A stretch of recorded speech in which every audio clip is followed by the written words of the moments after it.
Hello aspirants, welcome to Statecraft IAS academy. ನಾವು already introduction ವಿಡಿಯೋದಿ ಏನೇನು ಸಿಲೆಬಸ್ ಕವರ್ ಮಾಡ್ತೀವಿ ಮತ್ತು ಈ ಕೋರ್ಸ್ ಡ್ಯೂರೇಷನ್ ಯಾವ ಥರ ಇರುತ್ತೆ ಅಂತ ಡಿಸ್ಕಸ್ ಮಾಡಿದ್ವಿ. ಈಗ ಅವರ್ ಫಸ್ಟ್ ಚಾಪ್ಟರ್ ಇದು. ನಮ್ಮ ಮೊದಲನೇ ಚಾಪ್ಟರ್ ಯೂನಿಟ್ 1 ಸ್ಟಾರ್ಟ್ ಮಾಡೋಣ, ಸ್ಟಡಿ ಆಫ್ ಸೆಲ್ಸ್. ನಾನು ಲಾಸ್ಟ್ ಕ್ಲಾಸಲ್ಲೇ ಹೇಳ್ದಂಗೆ ಈ ಚಾಪ್ಟರಿಂದ ನಮ್ಮ ಕೋರ್ಸ್ ಸ್ಟಾರ್ಟ್ ಆಗುತ್ತೆ. ಓಕೆ, ಈ ಕೋರ್ಸ್ ಸ್ಟಾರ್ಟ್ ಮಾಡೋಕ್ಕಿಂತ ಮುಂಚೆ ಒಂದೆರಡು ಪಾಯಿಂಟ್ಸನ್ನ ನಾನು ನಿಮ್ಗೆ ಕ್ಲಿಯರ್ ಮಾಡೋಕ್ಕೆ ಇಷ್ಟಪಡ್ತೀನಿ. ಫಸ್ಟ್ ಏನಂದರೆ, ಈ ಕೋರ್ಸಲ್ಲಿ ನಿಮಗೆ ಕಂಪ್ಲೀಟ್ಲಿ ಬೇಸಿಕ್ಕಿಂದ ಸ್ಕ್ರ್ಯಾಚಿಂದ ಸ್ಟಾರ್ಟ್ ಮಾಡ್ತೀವಿ. ಈ ಬೇಸಿಕ್ಸ್ ಹೆಂಗಿರುತ್ತೆ ಅಂದರೆ, ನಿಮಗೆ ಕಂಪ್ಲೀಟ್ ಬಯಾಲಜಿ ಅನ್ನೋ ಡೆಫಿನಿಷನಿಂದ ಹಿಡಿದು ಕವರ್ ಮಾಡ್ತೀನಿ. ಬಟ್ ಎಲ್ಲಿವರೆಗೂ ಕವರ್ ಮಾಡ್ತೀವಿ ಅಂತ ಅನ್ನೋದನ್ನು ಹೇಳ್ತೀನಿ. ನಿಮಗೆ ನೋಡಿ, biology is a subject in it self. ನೀವು ಮೆಡಿಕಲ್ ಬಯಾಲಜಿವರೆಗೂ ಈ ಸೆಲ್ಸ್ ಚಾಪ್ಟರ್ನೇ ನೀವು MBBS ವರೆಗೂ ಓದ್ಬೋದು. ಬಟ್ ನಮಗೆಲ್ಲ ಅಷ್ಟೆಲ್ಲ ಅವಶ್ಯಕತೆ ಇದೆಯಾ?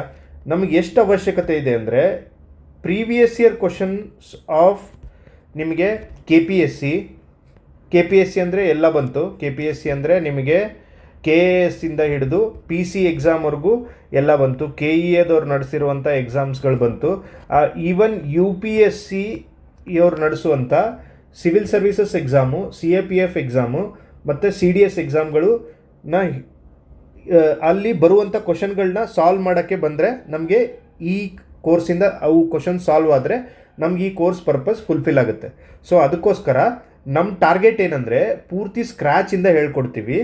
ಎಲ್ಲಿವರೆಗೂ ಹೇಳ್ಕೊಡ್ತೀವಿ ಅಂದರೆ, ಈ ಪ್ರೀವಿಯಸ್ ಇಯರ್ ಕ್ವಶನಲ್ಲಿ ಎಷ್ಟು ಡೆಪ್ತ್ ಕವರ್ ಮಾಡಿದ್ದಾರೆ ಅಷ್ಟು ಡೆಪ್ತ್ವರೆಗೂ ಈ ಕಂಟೆಂಟು ನಿಮಗೆ ಫುಲ್ಫಿಲ್ ಆದರೆ ಇನಫ್ ಅನಿಸುತ್ತೆ. ಸೊ ಅದಕ್ಕೋಸ್ಕರ ಇದು ಫಸ್ಟ್ ಪಾಯಿಂಟ್ ಏನಂದರೆ, ನಮ್ಮದು ಪೂರ್ತಿ ಬೇಸಿಕ್ಕಿಂದ ಇದನ್ನ ಸ್ಟಾರ್ಟ್ ಮಾಡ್ತಾ ಇದ್ದೀವಿ. ನಿಮಗೆ ಸೈನ್ಸದ ಬ್ಯಾಕ್ಗ್ರೌಂಡ್ ಇಲ್ಲ ಅಂದ್ರೂ ನಡೆಯುತ್ತೆ. ಸೈನ್ಸದ್ದು ಏನೂ ಗೊತ್ತಿಲ್ಲ ಸರ್, ನಮಗೆ 10th ಮಾತ್ರ ನಾವು ಕ್ಲಾಸಲ್ಲಿ ಸೈನ್ಸ್ ಕಲ್ತಿದ್ವಿ, ಅದಾದಮೇಲೆ ನಾವು ಕಾಮರ್ಸು ಆರ್ಟ್ಸು ಏನೋ ಮಾಡಿದ್ದೀವಿ, ನಮಗೇನು ನೆನಪಿಲ್ಲ. ಇಟ್ಸ್ ಓಕೆ, ನಿಮಗೆ ಪೂರ್ತಿ ಬೇಸಿಕ್ಕಿಂದ ಇದು ಕವರ್ ಆಗುತ್ತೆ. ಆಮೇಲೆ ಇನ್ನೊಂದು ಪಾಯಿಂಟ್, ಮುಖ್ಯವಾದಂಥ ಪಾಯಿಂಟ್ ಏನಂದರೆ, ನಾವು ಉದ್ದೇಶಪೂರ್ವಕವಾಗಿಯೇ ಇದ್ರದ್ದು ನೋಟ್ಸ್ ಕೊಡಲ್ಲ ನಿಮಗೆ. ಇದ್ರದ್ದು ಬುಕ್ ಕೊಡ್ತೀವಿ ನಿಮಗೆ ಮುಂದೆ, ಬಟ್ ಈಗ ಸದ್ಯಕ್ಕೆ ಕೊಡಲ್ಲ. ಯಾಕೆ ಅಂತಂದರೆ, ಇದನ್ನು ನೀವು ನೋಡಿ ನಿಮ್ಮ ಕೈಯಿಂದನೇ ನೋಟ್ಸ್ ಮಾಡ್ಕೋಬೇಕು. ನಾನು ಇದರಲ್ಲಿ ಯಾವ ಥರದ್ದು ಹ್ಯಾಂಡ್ ರಿಟನ್ ನೋಟ್ಸನ್ನು ಪ್ರೊವೈಡ್ ಮಾಡಿದ್ದೀವಿ, ಯಾವ ಡೈಗ್ರಾಮನ್ನು ಕೊಟ್ಟಿದ್ದೀವಿ, ಆ ಡೈಗ್ರಾಮನ್ನು ನೀವೇ ನಿಮ್ಮ ನೋಟ್ಸಲ್ಲಿ ಹಾಕ್ಕೊಂಡು ಇದನ್ನು ಹ್ಯಾಂಡ್ ರಿಟನ್ ನೋಟ್ಸನ್ನು ನೀವು ರೆಡಿ ಮಾಡ್ಕೋಬೇಕು. ಇದರಲ್ಲಿ ಕೊಟ್ಟಿರೋದು ನಾನು ಸ್ಟಾರ್ ಮಾರ್ಕ್ ಹಾಕಿ ಹೇಳ್ತೀನಿ ಈ ಕ್ವಶನ್ ಬರುತ್ತೆ ಅಂತ. ಆಮೇಲೆ ಈ ಚಾಪ್ಟರ್ ಮಾಡ್ತಿರ್ಬೇಕಾದ್ರೆ ಥರ್ಡ್ ಪಾಯಿಂಟಲ್ಲಿ ಏನಿದೆ ಇಲ್ಲಿ ಅಂದರೆ, I will show you from where question will come. ನಿಮಗೆ ಯಾವ ಜಾಗದಿಂದ ಪ್ರಶ್ನೆಗಳು ಬರುತ್ತೆ ಅನ್ನೋದನ್ನು ನಾನು ನೀಟಾಗಿ ತೋರಿಸ್ತೀನಿ. ಆ ಜಾಗದಲ್ಲಿ ನೀವು ಸ್ಟಾರ್ ಮಾರ್ಕ್ ಹಾಕಿರ್ತೀನಿ, ನೀವೇನು ಮಾಡಬೇಕು, ಬರ್ಕೋಬೇಕಾದ್ರೂ ಅದನ್ನು ಇಂಪಾರ್ಟೆಂಟ್ ಅಂತ ಪಾಯಿಂಟ್ ಅಂತ ಬರ್ಕೋಬೇಕು. ಅದಾದಮೇಲೆ ಈ ಕೋರ್ಸ್ ನಿಮಗೆ ಈ ಯೂನಿಟ್ ಟೀಚ್ ಮಾಡಿದ ಮೇಲೆ ಕೆಲವೊಂದು KPSC ಅವರು ಮತ್ತು KEAದವರು ಕೇಳಿರುವಂಥ ಕ್ವಶನ್ಗಳನ್ನ, ಸ್ಯಾಂಪಲ್ ಕ್ವಶನ್ಗಳನ್ನ, ಒಂದು 5-6 ಕ್ವಶನ್ಗಳನ್ನ ಕ್ಲಾಸಲ್ಲಿ ಸಾಲ್ವ್ ಮಾಡಿಸ್ತೀನಿ. ನಿಮಗೆ ಎಕ್ಸ್ಟ್ರಾ ಕ್ವಶನ್ಸ್ಗಳು ಬೇಕು ಅಂದರೆ ನಮ್ಮ ಟೆಲಿಗ್ರಾಮ್ ಚಾನಲ್ಗೆ ಜಾಯ್ನ್ ಆಗಿ. ಡಿಸ್ಕ್ರಿಪ್ಷನ್ ಬಾಕ್ಸಲ್ಲಿ ಮತ್ತು ಫಸ್ಟ್ ಕಮೆಂಟಲ್ಲಿ ನಮ್ಮ ಟೆಲಿಗ್ರಾಮ್ ಚಾನಲ್ ಲಿಂಕ್ ಇರುತ್ತೆ, ಅದಕ್ಕೆ ಜಾಯ್ನ್ ಆಗಿ. ಆಮೇಲೆ ನಿಮ್ಗೆ ಈ ಕೋರ್ಸ್ ಇಷ್ಟ ಆದರೆ ಮತ್ತು ಏನಾದ್ರು ಚೇಂಜಸ್ ಬೇಕಂದರೆ ಕಮೆಂಟ್ ಮಾಡಿ ಮತ್ತು ಲೈಕ್ ಮಾಡಿ, ಸಬ್ಸ್ಕ್ರೈಬ್ ಮಾಡ್ಕೊಳ್ಳಿ. ಓಕೆ, ಈಗ ಕೋರ್ಸ್ ಸ್ಟಾರ್ಟ್ ಮಾಡೋಣ. ಫಸ್ಟ್ ಏನಂದರೆ, ಬಯಾಲಜಿ ಫಸ್ಟ್ ಡೆಫಿನಿಷನ್ ನೋಡ್ಕೊಂಬಿಡೋಣ. ಏನು ಬಯಾಲಜಿ ಅಂದರೆ, ಇದನ್ನು 2 ವರ್ಡ್ಸಿಂದ ಆಗಿದೆ. ಬಯಾಲಜಿ ಅನ್ನೋ ವರ್ಡ್ ಏನಿದೆ 2 ವರ್ಡಿಂದ ಆಗಿದೆ. ಇಲ್ಲಿ ನೋಡಿ, ಲಾಜಿ ಅಂದರೆ ವಿತ್ ರೆಸ್ಪೆಕ್ಟ್ ಟು ಸ್ಟಡಿ ಅಂತ. ಇದನ್ನೊಂದು ನೆನಪಿಟ್ಕೊಂಬಿಡಿ. ಇದಕ್ಕೆ ರೂಟ್ ವರ್ಡ್ಸ್ ಅಂತ ಕರೀತಾರೆ. ರೂಟ್ ವರ್ಡ್ಸ್ ಅಂದರೆ. ಆಮೇಲೆ ಇನ್ನೊಂದು ಪಾಯಿಂಟ್ ಏನಂದರೆ, ನಾನಿಲ್ಲಿ ಹೇಳಬೇಕಾದ್ರೆ ಕನ್ನಡ ಮತ್ತು ಇಂಗ್ಲೀಷಲ್ಲಿ 2 ಪದಗಳಲ್ಲೂ ಕೆಲವೊಂದು ಟಫ್ ಪದಗಳು ಏನಿರುತ್ತೆ ಅದನ್ನು ಕನ್ನಡದಲ್ಲೂ ಕೂಡ ನಿಮ್ಗೆ ಹೇಳೋಕ್ಕೆ ಟ್ರೈ ಮಾಡ್ತಾ ಇದ್ದೀನಿ. ನಿಮ್ಗೆ ಗೊತ್ತಾಗಿಲ್ಲ ಅಂದರೆ ನೀವು ಕಮೆಂಟ್ ಬಾಕ್ಸಲ್ಲಿ ಹಾಕಿ ಅದನ್ನು ಕ್ಲಾರಿಫಿಕೇಷನ್ ಕೊಡ್ತೀನಿ. ಓಕೆ, ಇಲ್ಲಿ ಫಸ್ಟ್ ನಾವು ನೋಡ್ದಂಗೆ ಲಾಜಿ ಅಂದರೆ ಏನು? ಲಾಜಿ ಅಂದರೆ ಸ್ಟಡಿ ಅಂತ. ಈಗ ಬಯಾಲಜಿ, ಜಿಯಾಲಜಿ, ಅದೇ ಥರ ನಿಮಗೆ ಬೇರೆ ಬೇರೆ ಲಾಜಿ ಅಂತ ಬರುತ್ತೆ. ಆ ಲಾಜಿ ಅಂದರೆ ವಿತ್ ರೆಸ್ಪೆಕ್ಟ್ ಟು ಸ್ಟಡಿ ಅಂತ. ಇದನ್ನು ನೆನಪಿಟ್ಕೊಂಬಿಡಿ. ಓಕೆ, ಬಯಾಲಜಿ ಅಂದರೆ ಬಯೋಸ್ ಅನ್ನೋ ಒಂದು ವರ್ಡು, ಲೋಗೋಸ್ ಅನ್ನೋ ಒಂದು ವರ್ಡು. ಅಂದರೆ bios with respect to life and logos with respect to study. ಈ 2 ಪದಗಳನ್ನು ಸೇರಿಸಿ ಬಯಾಲಜಿ ಅನ್ನೋ ಒಂದು ವರ್ಡ್ ಆಗಿದೆ. Okay, it is the scientific study of living organisms, their structure, function, growth, origin and evolution. ಅಂದರೆ ಜೀವಿಗಳ ಈ ಜೀವಿಗಳ ಮಾರ್ಪಾಡು ಹೆಂಗಾಗಿದೆ, ಅವರ ಸ್ಟ್ರಕ್ಚರ್ ಹೆಂಗಿದೆ, ಅವುಗಳು ಹೇಗೆ ಫಂಕ್ಷನ್ ಮಾಡ್ತವೆ, ಅವುಗಳ ಬೆಳವಣಿಗೆ ಯಾವ ಥರ ಆಗುತ್ತೆ, ಅವುಗಳ ಹುಟ್ಟು ಯಾವ ಥರ ಆಗಿದೆ, ಅವುಗಳ ಎವಲ್ಯೂಷನ್ ಯಾವ ಥರ ಆಗುತ್ತೆ ಅನ್ನೋದನ್ನೆಲ್ಲನೂ ಸ್ಟಡಿ ಮಾಡುವಂಥ ಒಂದು ಶಾಸ್ತ್ರಕ್ಕೆ ಜೀವಶಾಸ್ತ್ರ ಅಥವಾ ಬಯಾಲಜಿ ಅಂತ ಕರೀತಾರೆ. ಓಕೆ, ಇದು ಕ್ಲಿಯರ್ ಆಯಿತು ಅನ್ಕೋತೀನಿ. ಡೆಫಿನಿಷನ್ ಕ್ಲಿಯರ್ ಆಯಿತು ಅನ್ಕೋತೀನಿ. ಡೆಫಿನಿಷನ್ ಬರ್ಕೊಳ್ಳಿ. ಅದಾದಮೇಲೆ ನಮಗೆ ಫಸ್ಟ್ ಗೊತ್ತಾಗಬೇಕಾಗಿದೆ ಏನಂದರೆ, ಈ ಸೆಲ್ ಮೇಲೆ ಯೂಶ್ವಲಿ ಕ್ವಶನ್ ಬರುತ್ತೆ. ಎನಿಮಲ್ ಸೆಲ್ ಮೇಲೆ ಕ್ವಶನ್ಸ್ ಬರುತ್ತೆ. ಸೊ ಎನಿಮಲ್ ಸೆಲ್ ಬಗ್ಗೆ ಒಂದು ಎಕ್ಸ್ಪ್ಲೈನ್ ಮಾಡಿಬಿಡ್ತೀನಿ. ಆಮೇಲೆ ನಾವೇನು ಮಾಡೋಣ ಅಂದರೆ ಎನಿಮಲ್ ಮತ್ತು ಪ್ಲಾಂಟ್ ಸೆಲ್ಲನ್ನು ಕಂಪೇರಿಟಿವ್ ಸ್ಟಡಿ ಮಾಡೋಣ. ಓಕೆ, ಫಸ್ಟು ಎನಿಮಲ್ ಸೆಲ್ ನೋಡಿ. ಇದು ಎನಿಮಲ್ ಸೆಲ್, ನಿಮಗೆ ಇದು ಎನಿಮಲ್ ಸೆಲ್ಲು. ಈ ಎನಿಮಲ್ ಸೆಲ್ಲಲ್ಲಿ ಸೆಂಟ್ರಲ್ ಏನಿದೆ ಇದಕ್ಕೆ ನ್ಯೂಕ್ಲಿಯಸ್ ಅಂತಾರೆ. ಈ ಸೆಂಟ್ರಲ್ಲಿ ಈ ಜಾಗ ಏನಿದೆ ಇದು ನ್ಯೂಕ್ಲಿಯಸ್ ಅಂತಾರೆ. ಈ ನ್ಯೂಕ್ಲಿಯಸ್ಸಲ್ಲಿ ನಿಮಗೆ ಏನಿರುತ್ತೆ, ಜೆನೆಟಿಕ್ ಮಟೀರಿಯಲ್ ಇರುತ್ತೆ. ಇದಕ್ಕೆ ನ್ಯೂಕ್ಲಿಯಸ್ಸಲ್ಲಿ ಇನ್ನೊಂದೇನು ನೆನಪಿಟ್ಕೋಬೇಕಂದ್ರೆ ನೀವು, nucleus is made up of double membrane ಅಂತ. ಇದನ್ನು ಮುಂದೆ ಹೇಳ್ತೀನಿ. ನ್ಯೂಕ್ಲಿಯಸ್ ಅಂತ ಸೆಪ್ರೇಟ್ ಟಾಪಿಕ್ ಇದೆ, ಪಾಯಿಂಟ್ ಇದೆ ಇಲ್ಲಿ, ಅಲ್ಲಿ ಎಕ್ಸ್ಪ್ಲೇನ್ ಮಾಡ್ತೀನಿ. ಈಗ ಒಂದ್ಸರಿ ನೆನ್ಪಿಟ್ಕೊಳ್ಳಿ. ಇದು ಡಬಲ್ ಮೆಂಬ್ರೇನಿಂದ ನ್ಯೂಕ್ಲಿಯಸ್ನ ಈ ಥರ ಆಗಿರುತ್ತೆ. ಇದು ನ್ಯೂಕ್ಲಿಯೋಲ್ ಇದು. ಅದಾದಮೇಲೆ ಇದರಲ್ಲಿ DNA ಮತ್ತು RNA ಅಂದರೆ ಜೆನೆಟಿಕ್ ಮಟೀರಿಯಲ್ಸ್ಗಳು ಈ ನ್ಯೂಕ್ಲಿಯಸ್ಸಲ್ಲಿ ಇರುತ್ತೆ. ಓಕೆ, ನೆಕ್ಸ್ಟು ಈ ನ್ಯೂಕ್ಲಿಯಸ್ಸಿಗೆ ಅಟ್ಯಾಚ್ ಆಗಿ ಇಲ್ಲೇನು ನಿಮಗೆ ಈ ಸ್ಟ್ರಕ್ಚರ್ ಕಾಣ್ತಾ ಇದೆ, ಇದಕ್ಕೆ ಎಂಡೋಪ್ಲಾಸ್ಮಿಕ್ ರೆಟಿಕ್ಯುಲಮ್ ಅಂತ ಕರೀತಾರೆ. ಈ ಎಂಡೋಪ್ಲಾಸ್ಮಿಕ್ ರೆಟಿಕ್ಯುಲಮಲ್ಲಿ ನಿಮಗೆ ಇಲ್ಲಿ ಕೆಲವೊಂದು ಹಿಂಗೆ ಅಟ್ಯಾಚ್ ಆಗಿದೆ. ಡಾಟ್ ಡಾಟ್ ಡಾಟ್ ಡಾಟ್ ಥರ ಕಾಣ್ತಿದ್ಯಾ, ಇಲ್ಲಿ ಡಾಟ್ ಡಾಟ್ ಡಾಟ್ ಥರ ಕಾಣ್ತಿದ್ಯಾ, ಇಲ್ಲೆಲ್ಲ ಇದೆ ನೋಡಿ. ಈ ಡಾಟ್ ಏನಂದರೆ ರೈಬೋಸೋಮ್ಸ್. ಇದ್ರದ್ದೆಲ್ಲ ಫಂಕ್ಷನ್ಸ್ ಏನು ಅಂತ ನಾನು ಮುಂದೆ ಹೇಳ್ತೀನಿ ನಿಮಗೆ. ಅದರದ್ದೇ ಚಾಪ್ಟರ್ ಈಗ ನಾವು ಡೀಲ್ ಮಾಡ್ತಿರೋದು. ಅದಾದಮೇಲೆ ಇಲ್ಲಿ ರೈಬೋಸೋಮ್ ಬಗ್ಗೆ ಬರೆದಿದ್ದೀನಿ. ಇಲ್ಲಿ ಎಂಡೋಪ್ಲಾಸ್ಮಿಕ್ ರೆಟಿಕ್ಯುಲಮ್. ಅದಾದಮೇಲೆ ಇಲ್ಲಿ ಲಿಕ್ವಿಡ್ ಥರ ಇರುತ್ತೆ. ಈ ಜೀವಕೋಶದಲ್ಲಿ ಲಿಕ್ವಿಡ್ ಥರ ಇರುತ್ತೆ. ಅದು ಏನು ಅಂದರೆ ಸೈಟೋಪ್ಲಾಸಮ್ ಅಂತ ಕರೀತಾರೆ. ಆ ಲಿಕ್ವಿಡಲ್ಲಿ ಇದೆಲ್ಲ ಆರ್ಗನಲ್ಸ್ಗಳು, ಇದಂದರೆ ಮೈಟೋಕಾಂಡ್ರಿಯಾ, ನ್ಯೂಕ್ಲಿಯಸ್ಸು ಮತ್ತು endoplasmic reticulum, these are all organelles. ಅವೆಲ್ಲ ಏನಂದರೆ ಈ ಲಿಕ್ವಿಡಲ್ಲಿ ತೇಲಾಡ್ತಾ ಇರುತ್ತೆ. ಇದು ಒಂದು ಜೀವಕೋಶದಲ್ಲಿ ಇದೆಲ್ಲ ಲಿಕ್ವಿಡ್ ಥರ ಇರುತ್ತೆ, ಇಲ್ಲೆಲ್ಲ ನೀರಿನ ಥರ. ಅದರಲ್ಲಿ ಇವೆಲ್ಲ ಆರ್ಗನಲ್ಸ್ಗಳು ತೇಲಾಡ್ತಾ ಇರ್ತವೆ. ಓಕೆ, ಇದು ನಿಮಗೆ ಗೊತ್ತಿರೋ ಥರ ಇದು ಮೈಟೋಕಾಂಡ್ರಿಯಾದೇನು ಇಂಪಾರ್ಟೆನ್ಸ್ ಅದೆಲ್ಲ ಮುಂದೆ ಹೇಳ್ತೀನಿ. ಅದೇ ಥರ ಗಾಲ್ಗಿ ಅಪರಟಸ್ ಅಂತ ಒಂದಿರುತ್ತೆ. ಆಮೇಲೆ cell is made up of cell membrane. Okay, ಇದು ಏನು ಅಂತಂತ ಮುಂದೆ ನೋಡೋಣ. ಓಕೆ, ಈ ಪಾಯಿಂಟ್ ಕ್ಲಿಯರ್ ಆಯಿತು ಅನ್ಕೋತೀನಿ. ನಿಮಗೆ ಗೊತ್ತಿರೋ ಥರ ಅರ್ತ್ಗೆ ಬ್ಲೂ ಪ್ಲಾನೆಟ್ ಅಂತ ಕರೀತಾರೆ. 71% ಆಫ್ ವಾಟರ್ ಇಂದ ಆಗಿರೋದ್ರಿಂದ ಬ್ಲೂ ಪ್ಲಾನೆಟ್ ಅಂತ ಕರೀತಾರೆ. ಇನ್ನೊಂದು ಪಾಯಿಂಟು ನಿಮಗೆ ಇಲ್ಲಿ ಹೇಳ್ತಾ ಇದ್ದೀನಿ with respect to this. Water is called as universal solvent. Solvent ಅಂತ ಕರೀತಾರೆ. ಯಾಕೆ ಅಂತ ಕ್ವಶನ್ ಕೇಳ್ತಾರೆ. ಯಾಕೆ ಅಂತಂದರೆ ನೀರಿಗೆ ಎಲ್ಲವನ್ನ ಕರಗಿಸುವಂಥ ಶಕ್ತಿ ಇದೆ. ಓಕೆ, ಸಕ್ಕರೆನೂ ಕರಗುತ್ತೆ, ಉಪ್ಪು ಕರಗುತ್ತೆ. ಸೊ ಅದಕ್ಕೋಸ್ಕರ ಇದನ್ನು ಯೂನಿವರ್ಸಲ್ ಸಾಲ್ವೆಂಟ್ ಅಂತ ಕರೀತಾರೆ. ಮತ್ತು ನೀರು ಎಲ್ಲದ್ರ ಜೊತೆ ಮಿಕ್ಸ್ ಆಗುತ್ತೆ ಅಂತ. And water is universal solvent. ಇದೊಂದು ನೆನ್ಪಿಟ್ಕೊಳ್ಳಿ. ಅದಾದಮೇಲೆ ಬಯಾಲಜಿ ಡೆಫಿನಿಷನ್ ನೋಡಿದ್ವಿ. ನೋಡಿದ್ಮೇಲೆ ಬ್ರಾಂಚಸ್ ಆಫ್ ಬಯಾಲಜಿ ನೋಡ್ಬೇಕು ನಾವು. ಓಕೆ, ಆಮೇಲೆ ಇನ್ನೊಂದು ಪಾಯಿಂಟ್ ಏನಂದರೆ, ಈ notes completely taken from NCERT and your state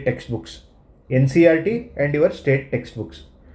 okay, ಇದರಲ್ಲಿ ಬಯಾಲಜಿಲಿ 2 ಬ್ರಾಂಚಸ್ಸು. ಯಾವುದು, ಒಂದು ಜಿಯಾಲಜಿ, ಇನ್ನೊಂದು ಬಾಟನಿ ಅಂತ. ಜಿಯಾಲಜಿ ಅಂದರೆ ನಿಮಗೆ ಗೊತ್ತಿರೋ ಥರ ಪ್ರಾಣಿಶಾಸ್ತ್ರ ಮತ್ತು ಸಸ್ಯಶಾಸ್ತ್ರ ಅಂತ. This is the branch of biology that deals with study of animals. Okay, father of geology ಯಾರು ಅಂತ PCಯಲ್ಲಿ ಸುಮಾರು ಸಾರಿ ಕ್ವಶನ್ ಕೇಳಿದ್ದಾರೆ. ಫಾದರ್ ಆಫ್ ಜಿಯಾಲಜಿ ಯಾರು? Aristotle. he is also considered as the father of biology and embryology. Okay, father of ಬಯಾಲಜಿನೇ Aristotle ಅಂತ consider ಮಾಡ್ತಾರೆ. ಅದರಲ್ಲಿ geology ಕೂಡ ಅರಿಸ್ಟಾಟಲ್ನೇ ಫಾದರ್ ಅಂತ ಕನ್ಸಿಡರ್ ಮಾಡ್ತಾರೆ. ಅದ್ರ ಜೊತೆಗೆ ಬಾಟನಿ ಸಸ್ಯಶಾಸ್ತ್ರ ಇದು. So it deals with study of plants. Okay, ಇದ್ರ ಫಾದರ್ ಯಾರು? ಬಾಟನಿ ಫಾದರ್ ಯಾರಂದರೆ Theophrastus. Theophrastus is called as father of botany. So ಈ ಥರದ ಕ್ವಶನ್ಸು NCERT ಮೆನ್ಷನ್ ಮಾಡಿರೋದ್ರಿಂದ ಈ ಕ್ವಶನ್ಸ್ಗಳು ಬರೋ ಪ್ರೊಬಬಿಲಿಟಿ ಕೂಡ ಇರುತ್ತೆ. ಕೆಲವೊಂದು ಸಾರಿ ಗ್ರೂಪ್ ಸಿ ಅಲ್ಲಿ ಒನ್ ಲೈನರ್ ಕೇಳಬೇಕಾದ್ರೆ ಈ ಥರ ಫ್ಯಾಕ್ಚುಯಲ್ ಥಿಂಗ್ಸ್ ಕೂಡ ಕೇಳ್ತಿದ್ದಾರೆ. ಈಗ ಲಾಸ್ಟ್ ಟೈಮ್ ಮೊನ್ನೆ KEA ನಡೆಸಿದವರು ಅಂತ ಎಕ್ಸಾಮಲ್ಲಿ green revolution term coined by whom ಅಂತ ಕ್ವಶನ್ ಕೇಳಿದರು. ಗ್ರೀನ್ ರೆವಲ್ಯೂಷನ್, ಹಸಿರು ಕ್ರಾಂತಿ ಎಂದು ಹೆಸರಿಸಿದ ವ್ಯಕ್ತಿ ಯಾರು ಅಂತ ಕೇಳಿದರು. ಸೊ ಅದಕ್ಕೋಸ್ಕರ ಫಾದರ್ ಆಫ್ ಬಾಟನಿ ಯಾರು? ಥಿಯೋಫ್ರೆಟಸ್ ಅನ್ನೋರು. Okay, is a great Greek philosopher and a student of Aristotle ಅಂತ ಒಂದು ಪಾಯಿಂಟ್ ಇದೆ. ಇದೆಲ್ಲ NCERT ಮೆನ್ಷನ್ ಇರೋದ್ರಿಂದ ನಾನು ಕೂಡ ಮೆನ್ಷನ್ ಮಾಡಿದ್ದೀನಿ. ಇನ್ನೊಂದು ಪಾಯಿಂಟ್ ಇದೆ. Oxygen was discovered by Joseph Priestley ಅನ್ನೋರು. ಆಕ್ಸಿಜನ್ ಅನ್ನು ಕಂಡುಹಿಡಿತಾರೆ ಜೋಸೆಫ್ ಪ್ರಿಸ್ಟ್ಲಿ ಅನ್ನೋರು. ಇವ್ರ ಹೆಸರುಗಳನ್ನು ನೆನಪಿಟ್ಕೊಳ್ಳೇಬೇಕಾಗುತ್ತೆ, ನೀವು ಕೇಳ್ತಾರೆ. ಓಕೆ, ನೆಕ್ಸ್ಟ್ ಅದಾದಮೇಲೆ ಸೆಲ್ ಥಿಯರಿ ಬಗ್ಗೆ ನೋಡೋಣ. ಏನಿದು ಸೆಲ್ ಥಿಯರಿ ಅಂದರೆ ಜೀವಕೋಶದ ಬಗ್ಗೆ ಹೇಳಿದವ್ರೇನು, ಅದರದ್ದು ಥಿಯರಿ ಏನು ಹೇಳುತ್ತೆ ಅಂತ. ರಾಬರ್ಟ್ ಹುಕ್ ಅನ್ನೋರು ಮೊದಲನೇ ಬಾರಿಗೆ ಈ ಸೆಲ್ ಇದೆ ಅಂತ ಕಂಡುಹಿಡಿತಾರೆ. ರಾಬರ್ಟ್ ಹುಕ್ ಅನ್ನೋರು 1665ರಲ್ಲಿ ರಾಬರ್ಟ್ ಹುಕ್ ಅನ್ನೋರು ಈ ಸೆಲ್ ಬಗ್ಗೆ ಸಂಶೋಧನೆ ಮಾಡಿ ಇದನ್ನು ಕಂಡುಹಿಡಿತಾರೆ. ಅದಕ್ಕೆ ಸೆಲ್ಯುಲಾ ಅಂತ ಒಂದು ಹೆಸರಿಡ್ತಾರೆ. ಸೆಲ್ಯುಲಾ ಅಂದರೆ ಸ್ಮಾಲ್ ರೂಮ್ ಅಂತ ಅರ್ಥ. ಇದು ಗ್ರೀಕ್ ಲ್ಯಾಟಿನ್ ವರ್ಡ್ ಇದು ಸೆಲ್ಯುಲಾ ಅನ್ನೋದು. ಸೊ ಇದರಿಂದ ಸೆಲ್ ಅನ್ನೋ ವರ್ಡು ಬಂದಿದೆ. ಅದಾದಮೇಲೆ ಲಿವೆನ್ ಹುಕ್ ಅನ್ನೋರು ಇವರು ಏನು ಮಾಡ್ತಾರೆ, ಈ ಸೆಲ್ ಬಗ್ಗೆ ಜಾಸ್ತಿ ಇನ್ಫಾರ್ಮೇಷನ್ ತಗೋತಾರೆ. ಈ ಲಿವೆನ್ ಹುಕ್ ಇದಾರಲ್ಲ, ಇವರಿಗೆ ನಾವು ಫಾದರ್ ಆಫ್ ಮೈಕ್ರೋಬಯಾಲಜಿ ಅಂತ ಕರಿತೀವಿ. ಫಾದರ್ ಆಫ್ ಮೈಕ್ರೋಬಯಾಲಜಿ ಅಂದರೆ ಸೂಕ್ಷ್ಮಾಣುಶಾಸ್ತ್ರ ಅಂತ ಏನು ಕರಿತೀವಿ. ಮೈಕ್ರೋಬಯಾಲಜಿಗೆ ಕನ್ನಡದಲ್ಲಿ ಏನಂತಾರೆ ಅಂತ ನನಗೂ ಒಂದ್ಸರಿ ನೋಡ್ಕೊಳ್ಳಿ ನೀವು. Father of microbiology. So Leeuwenhoek ಅವರು ಫಾದರ್ ಆಫ್ ಮೈಕ್ರೋಬಯಾಲಜಿ. ಅದಾದಮೇಲೆ ರಾಬರ್ಟ್ ಬ್ರೌನ್ ಅನ್ನೋರು 1831ರಲ್ಲಿ ನ್ಯೂಕ್ಲಿಯಸ್ನ ಕಂಡುಹಿಡಿತಾರೆ. ಇವೆಲ್ಲ ಹೆಸರುಗಳನ್ನು ನೆನಪಿಟ್ಕೊಳ್ಳಿ. ಸೊ ಇಂಪಾರ್ಟೆಂಟ್ ಯಾವ್ದು ಅಂತ ಇನ್ನೊಂದು ಸಾರಿ ಹೇಳ್ತೀನಿ ನಿಮಗೆ. ಸೆಲ್ ಕಂಡುಹಿಡಿದವ್ರು ಯಾರು, ಅದಾದಮೇಲೆ ಫಾದರ್ ಆಫ್ ಮೈಕ್ರೋಬಯಾಲಜಿ ಯಾರು, ಅದಾದಮೇಲೆ ನ್ಯೂಕ್ಲಿಯಸ್ನ ಕಂಡುಹಿಡಿದವ್ರು ಯಾರು, ಆಮೇಲೆ ಇಲ್ಲೊಂದೆರಡು ನೋಡಿದ್ವಿ, ಫಾದರ್ ಆಫ್ ಬಯಾಲಜಿ ಯಾರು, ಫಾದರ್ ಆಫ್ ಬಾಟನಿ ಯಾರು ಅಂತ ಒಂದು ಸಾರಿ ನೋಡಿ. ಓಕೆ, ನೆಕ್ಸ್ಟ್ ಅದಾದಮೇಲೆ ಇವರು ರಾಬರ್ಟ್ ಹುಕ್ ಹೇಳಿದಂಥ ಈ ಸೆಲ್ ಥಿಯರಿನ ಪ್ರಪೋಸ್ ಮಾಡಿದವ್ರು ಯಾರು, ಸೆಲ್ ಕಂಡುಹಿಡಿದವ್ರು ಯಾರಂದರೆ ರಾಬರ್ಟ್ ಹುಕ್. ಆದರೆ ಸೆಲ್ ಥಿಯರಿ ಪ್ರಪೋಸ್ ಮಾಡಿದವ್ರು ಯಾರಂದರೆ ಶಿಲ್ಡನ್ ಆ್ಯಂಡ್ ಶಾನ್ ಅನ್ನೋರು. ಇವ್ರ ಹೆಸರು ಇಂಪಾರ್ಟೆಂಟ್ ಅಲ್ಲ, ಬಟ್ ಸೆಲ್ ಥಿಯರಿ ರಿಲೇಟೆಡ್ ಏನು ಕೇಳ್ತಾರೆ ಅಂದರೆ ಈ ಸೆಲ್ ಥಿಯರಿ ಏನು ಪ್ರತಿಪಾದನೆ ಮಾಡುತ್ತೆ ಅಂತ ಕೇಳ್ತಾರೆ. ಈ ಸೆಲ್ ಥಿಯರಿ ಏನು ಪ್ರತಿಪಾದನೆ ಮಾಡುತ್ತೆ ಅಂದರೆ ಇದು UPSCಲಿ ಕೇಳಿದಂಥ ಕ್ವಶನ್ನು. ಸೊ ಮುಂದೆ ಬರುವಂಥ KPSC ಎಕ್ಸಾಮಲ್ಲಿ ಸ್ಟೇಟ್ಮೆಂಟ್ ವೈಸ್ ಕೊಡ್ಬೋದು. ಸೆಲ್ ಥಿಯರಿ ಸ್ಟೇಟ್ಸ್ ದ್ಯಾಟ್ ಅಂತ 3 ಸ್ಟೇಟ್ಮೆಂಟ್ ಕೊಟ್ಟಿದ್ರು. ಆ ಸ್ಟೇಟ್ಮೆಂಟಲ್ಲಿ ಯಾವ್ದ್ಯಾವ್ದು ಕರೆಕ್ಟ್ ಅಂತ ನೀವು ಸೆಲೆಕ್ಟ್ ಮಾಡಬೇಕಿತ್ತು. Only statement 1 correct, statement 2 correct, all statement 1, 2, 3 correct ಅಂತ ಈ ಥರ ಇತ್ತು. ಸೊ ಈ ಸೆಲ್ ಥಿಯರಿ ಏನು ಹೇಳುತ್ತೆ ಅಂದರೆ all living things are made of cells ಅಂತ. ಅಂದರೆ ಎಲ್ಲ ಜೀವಿಗಳು ಈ ಜೀವಕೋಶಗಳಿಂದ ಮಾಡಲ್ಪಟ್ಟಿವೆ ಅಂತ. So all living things are made up of cells. Next point ಏನಂದರೆ the cell is basic unit of life ಅಂತ. ಓಕೆ, ಜೀವಿಗಳ ಬೇಸಿಕ್ ಯೂನಿಟ್ ಯಾವುದು ಅಂದರೆ ಜೀವಿಗಳು ಸ್ಟಾರ್ಟ್ ಆಗೋದು ಎಲ್ಲಿಂದ ಅಂದರೆ ಈ ಸೆಲ್ಸಿಂದಾನೇ ಸ್ಟಾರ್ಟ್ ಆಗೋದು. Cell is the basic unit of life. Third one, all cells arise from pre existing cells ಅಂತ ಒಂದು ನೆಕ್ಸ್ಟ್ ಪಾಯಿಂಟ್ ಇದೆ. ಸೊ ಏನಂದರೆ ಯಾವುದೋ ಒಂದು ಜೀವಕೋಶ ಹಿಂದೆ ಇರುವಂಥ ಜೀವಕೋಶಗಳ ಅವುಗಳಿಂದನೇ ಹಿಂದೆ ಇರೋ ಜೀವಕೋಶಗಳಿಂದನೇ ಹೊಸ ಜೀವಕೋಶಗಳು ಹುಟ್ಕೊಳ್ತವೆ. All cells arise from pre existing cells ಅಂತ ಪಾಯಿಂಟು. ಸೊ ಅದಕ್ಕೋಸ್ಕರ ಈ 3 ಪಾಯಿಂಟನ್ನು ನೆನ್ಪಿಟ್ಕೊಳ್ಳಿ. ಸೆಲ್ ಥಿಯರಿ ಏನೇನು ಪ್ರತಿಪಾದನೆ ಮಾಡುತ್ತೆ, all living things are made up of cells. Okay, the cell is basic unit of life, all cells arise from pre existing cells ಅಂತ. Okay, next ಈ cell ಥಿಯರಿಗೆ ಹೊರತುಪಡಿಸಿದರೆ ಅಂದರೆ ಈ ಸೆಲ್ ಥಿಯರಿ ಎಲ್ಲ ಜೀವಕೋಶಗಳಲ್ಲೂ ಎಲ್ಲ ಜೀವಿಗಳ ಮೇಲೂ ಅಪ್ಲೈ ಆಗುತ್ತೆ. ಎಲ್ಲ ಜೀವಿಗಳಲ್ಲೂ ಇದೇ ಥರ ಎಲ್ಲ ಜೀವಿಗಳು ಈ ಸೆಲ್ಸಿಂದನೇ ಮಾಡಲ್ಪಟ್ಟಿರುತ್ತವೆ. ಎಲ್ಲ ಜೀವಿಗಳದ್ದು ಬೇಸಿಕ್ ಯೂನಿಟ್ ಸೆಲ್ಲೇ ಆಗಿರುತ್ತೆ, ಜೀವಕೋಶನೇ ಆಗಿರುತ್ತೆ.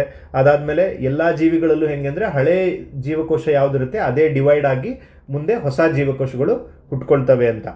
ಬಟ್ ಆದರೆ ವೈರಸ್ಗಳಲ್ಲಿ ಈ ಥರ ಆಗಲ್ಲ. It is an exception. ವೈರಸ್ಗಳಲ್ಲಿ ಈ ಥರ ಆಗಲ್ಲ. ಯಾಕೆ ಅಂತಂದರೆ ಮುಂದೆ ನೋಡೋಣ ಅದನ್ನು ಯಾಕೆ ಅಂತ ಒಂದು ಕ್ವಶನ್ ಹಾಕಿದ್ದೀನಿ, ಒಂದು ಕ್ವಶನ್ ಕೇಳಿದ್ದಾರೆ KPSC ಅವರು. So why it is an exception ಅಂತ ನಾನು ಅಲ್ಲಿ ಎಕ್ಸ್ಪ್ಲೈನ್ ಮಾಡ್ತೀನಿ ನಿಮಗೆ. ಓಕೆ, ಬಟ್ ಇದನ್ನು ನೆನಪಿಟ್ಕೊಳ್ಳಿ ನೀವು, it is the exception. Cell ಥಿಯರಿಗೆ ಹೊರತುಪಡಿಸಿದಂಥ ಜೀವಿ ಯಾವುದು ಅಂದರೆ ವೈರಸ್. ಓಕೆ, ನೆಕ್ಸ್ಟ್ ಈಗ ಸೆಲ್ಸ್ ಬಗ್ಗೆ ನಾವು ಡೀಟೇಲ್ ಇನ್ಫಾರ್ಮೇಷನ್ ನೋಡಿದ್ವಿ. ಏನೇನು ನೋಡಿದ್ವಿ ಸೆಲ್ಸ್ ಇನ್ನೊಂದು ಸರಿ ನೋಡ್ಕೊಳ್ಳಿ. ನಾವು ಫಸ್ಟು ಈ ಡೈಗ್ರಾಮನ್ನು ನೋಡಿದ್ವಿ, ಇದಾದಮೇಲೆ ಬಯಾಲಜಿ ಡೆಫಿನಿಷನ್ ನೋಡಿದ್ವಿ. ಬಯಾಲಜಿ ಡೆಫಿನಿಷನ್ ನೋಡಿದ್ಮೇಲೆ ಬ್ರಾಂಚಸ್ ಆಫ್ ಬಯಾಲಜಿ ಯಾವ್ದ್ಯಾವುದು ಅಂತ ನೋಡಿದ್ವಿ. ಜುವಾಲಜಿ, ಬಾಟನಿ ಅಂತ ಎರಡನ್ನೂ ನೋಡಿದ್ವಿ. ಅದಾದಮೇಲೆ ಸೆಲ್ ಥಿಯರಿ ಬಗ್ಗೆ ಡಿಸ್ಕಸ್ ಮಾಡಿದ್ವಿ. ಸೆಲ್ ಥಿಯರಿಯಲ್ಲಿ ನಿಮ್ಗೆ ಇನ್ನೊಂದು ಪಾಯಿಂಟ್ ಹೇಳೋದು ಮರ್ತೆ ನಾನು.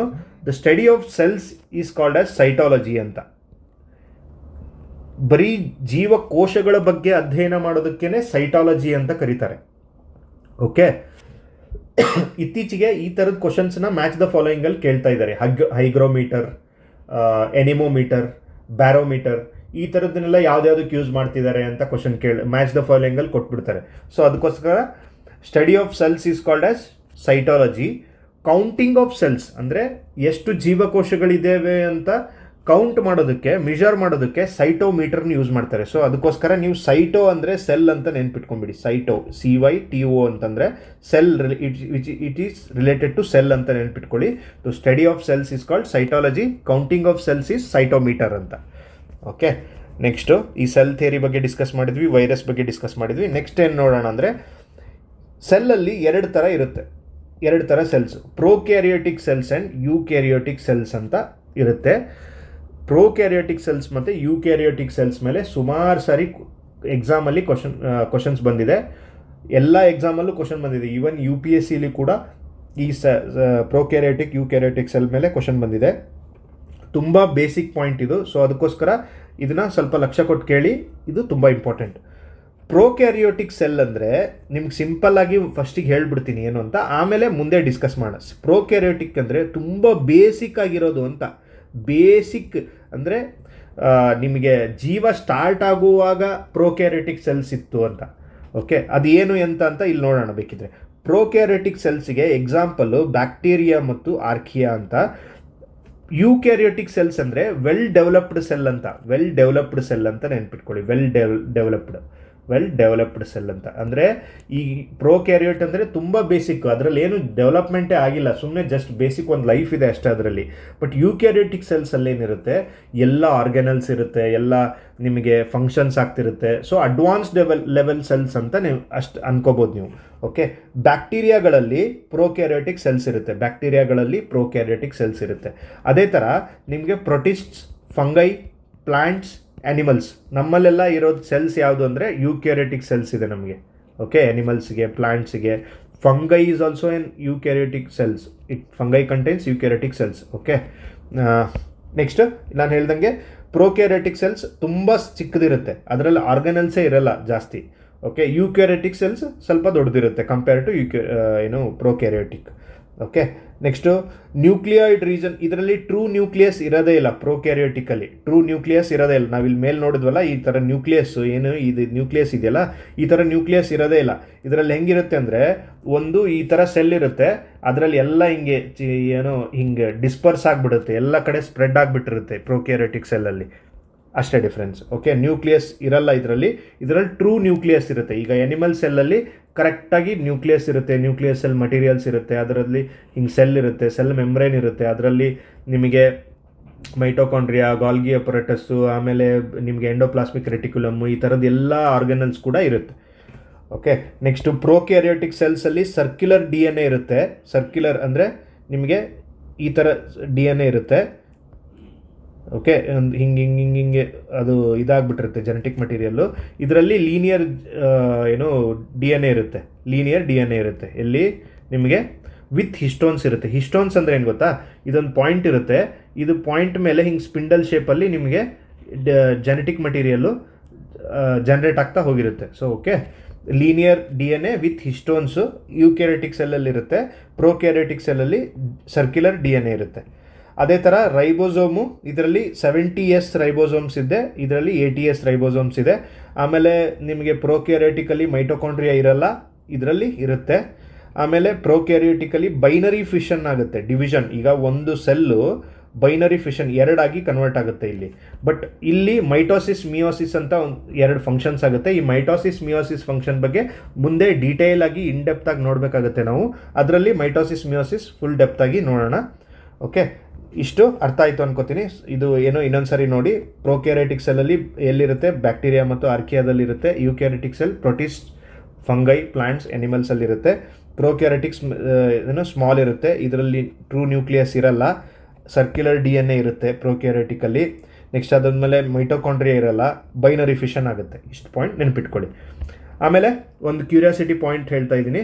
ಸ್ಮಾಲೆಸ್ಟ್ ಸೆಲ್ ಯಾವುದು ಅಂದರೆ, ಜೀವಕೋಶಗಳಲ್ಲೇ ಸ್ಮಾಲೆಸ್ಟ್ ಸೆಲ್ ಯಾವುದು ಅಂದರೆ ಮೈಕೋಪ್ಲಾಸ್ಮಾ ಅಂತ. 0.1 ಮೈಕ್ರಾನ್ ಇದೆ ಇದು.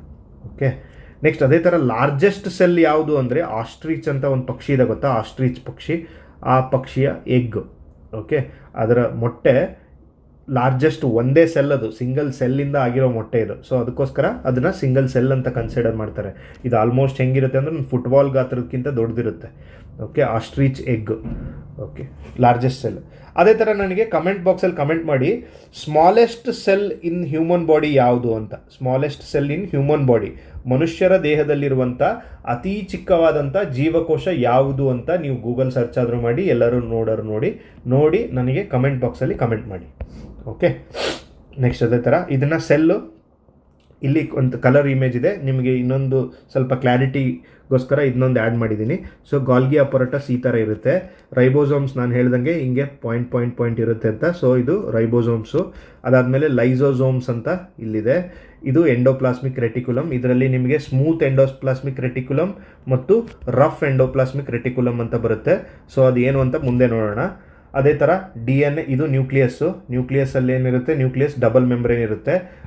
ಅದರ ನಡುವೆ ಜೆನೆಟಿಕ್ ಮೆಟೀರಿಯಲ್ ಇರುತ್ತೆ, DNA, RNA. ಅದಾದಮೇಲೆ ಇದು ಮೈಟೋಕಾಂಡ್ರಿಯಾ. ಆಮೇಲೆ ಸೆಲ್ ಮೆಂಬ್ರೇನು, ಇದು ಸೈಟೋಪ್ಲಾಸಮ್ ಅಂದರೆ ನಾನು ಹೇಳಿದ್ನಲ್ಲ ಲಿಕ್ವಿಡ್ ಥರ ಇರುತ್ತೆ ಸ್ಟ್ರಕ್ಚರ್ ಅಂತ, ಅದು ಸೈಟೋಪ್ಲಾಸಮ್. ಓಕೆ, ನೆಕ್ಸ್ಟ್ ಅದಾದಮೇಲೆ ಕೆಲವೊಂದು ಪಾಯಿಂಟ್ಸ್ ನೋಡ್ತಾ ಹೋಗೋಣ.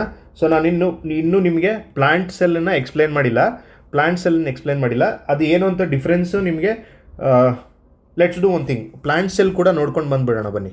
ಒಂದು ಸರಿ ಪ್ಲಾಂಟ್ ಸೆಲ್, ಎನಿಮಲ್ ಸೆಲ್ ಬಗ್ಗೆ ನೋಡ್ಕೊಂಡು ಬಂದರೆ ನಿಮಗೆ ಅರ್ಥ ಮಾಡ್ಕೊಳ್ಳೋದಕ್ಕೆ ಈಸಿ ಆಗುತ್ತೆ. ಸೊ ಇದು ಎನಿಮಲ್ ಸೆಲ್ಲು ನಾವು ಈಗ ಆಲ್ರೆಡಿ ಡಿಸ್ಕಸ್ ಮಾಡಿದ್ದೀವಿ. ಅದ್ರ ಜೊತೆಗೆ ಇದು ಪ್ಲಾಂಟ್ ಸೆಲ್. ಪ್ಲಾಂಟ್ ಸೆಲ್ಲಲ್ಲಿ ಎಲ್ಲ ಸೇಮ್ ಇರುತ್ತೆ. ಎನಿಮಲ್ ಸೆಲ್ಲಲ್ಲಿ ಏನು ಕೆಲವೊಂದು ಪಾಯಿಂಟ್ ಇರಲ್ಲ. ಬಟ್ ಇಲ್ಲಿ ಏನಂದರೆ ಪ್ಲಾಂಟ್ ಸೆಲ್ಲಲ್ಲಿ ಸೆಲ್ ವಾಲ್ ಇರುತ್ತೆ, ಎನಿಮಲ್ ಸೆಲ್ಲಲ್ಲಿ ಸೆಲ್ ಮೆಂಬ್ರೇನ್ ಇರುತ್ತೆ. ಓಕೆ, ಸೆಲ್ ವಾಲ್ ಇಲ್ಲಿದ್ರೆ ಸೆಲ್ ಮೆಂಬ್ರೇನ್ ಇರುತ್ತೆ, ಇಲ್ಲಿ ಸೆಲ್ ಮೆಂಬ್ರೇನ್ ಇರುತ್ತೆ, ವಾಲ್ ಇರಲ್ಲ. ಇದು ನೆನಪಿಟ್ಕೊಳ್ಳಿ.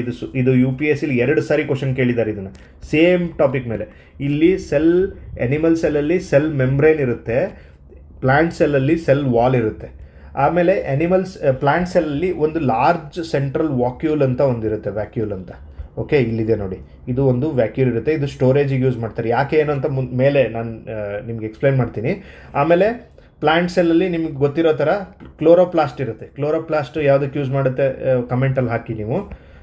ಯಾಕೆ ಯೂಸ್ ಮಾಡ್ತಾರೆ, ಯಾಕೆ ಯೂಸ್ ಆಗುತ್ತೆ ಕ್ಲೋರೋಪ್ಲಾಸ್ಟ್ ಅಂತ ನಿಮಗೆಲ್ಲ ಗೊತ್ತಿರುತ್ತೆ. ಅದೇ ಥರ ಎನಿಮಲ್ ಸೆಲ್ಲಲ್ಲಿ ನಿಮಗೆ ಬೇರೆ ಬೇರೆ ಆರ್ಗನಲ್ಸ್ ಇರುತ್ತೆ. ಓಕೆ, ಇಷ್ಟು ಮೇಜರ್ ಡಿಫ್ರೆನ್ಸ್ ಇದು. ಆಮೇಲೆ ಇಲ್ಲಿಗೆ ಬರೋಣ. ಆರ್ಗನಲ್ಸ್ ಡಿಸ್ಕಸ್ ಮಾಡಬೇಕಾದ್ರೆ ನಿಮ್ಗೆ ಇನ್ನೂ ಜಾಸ್ತಿ ಪಾಯಿಂಟ್ ಗೊತ್ತಾಗುತ್ತೆ.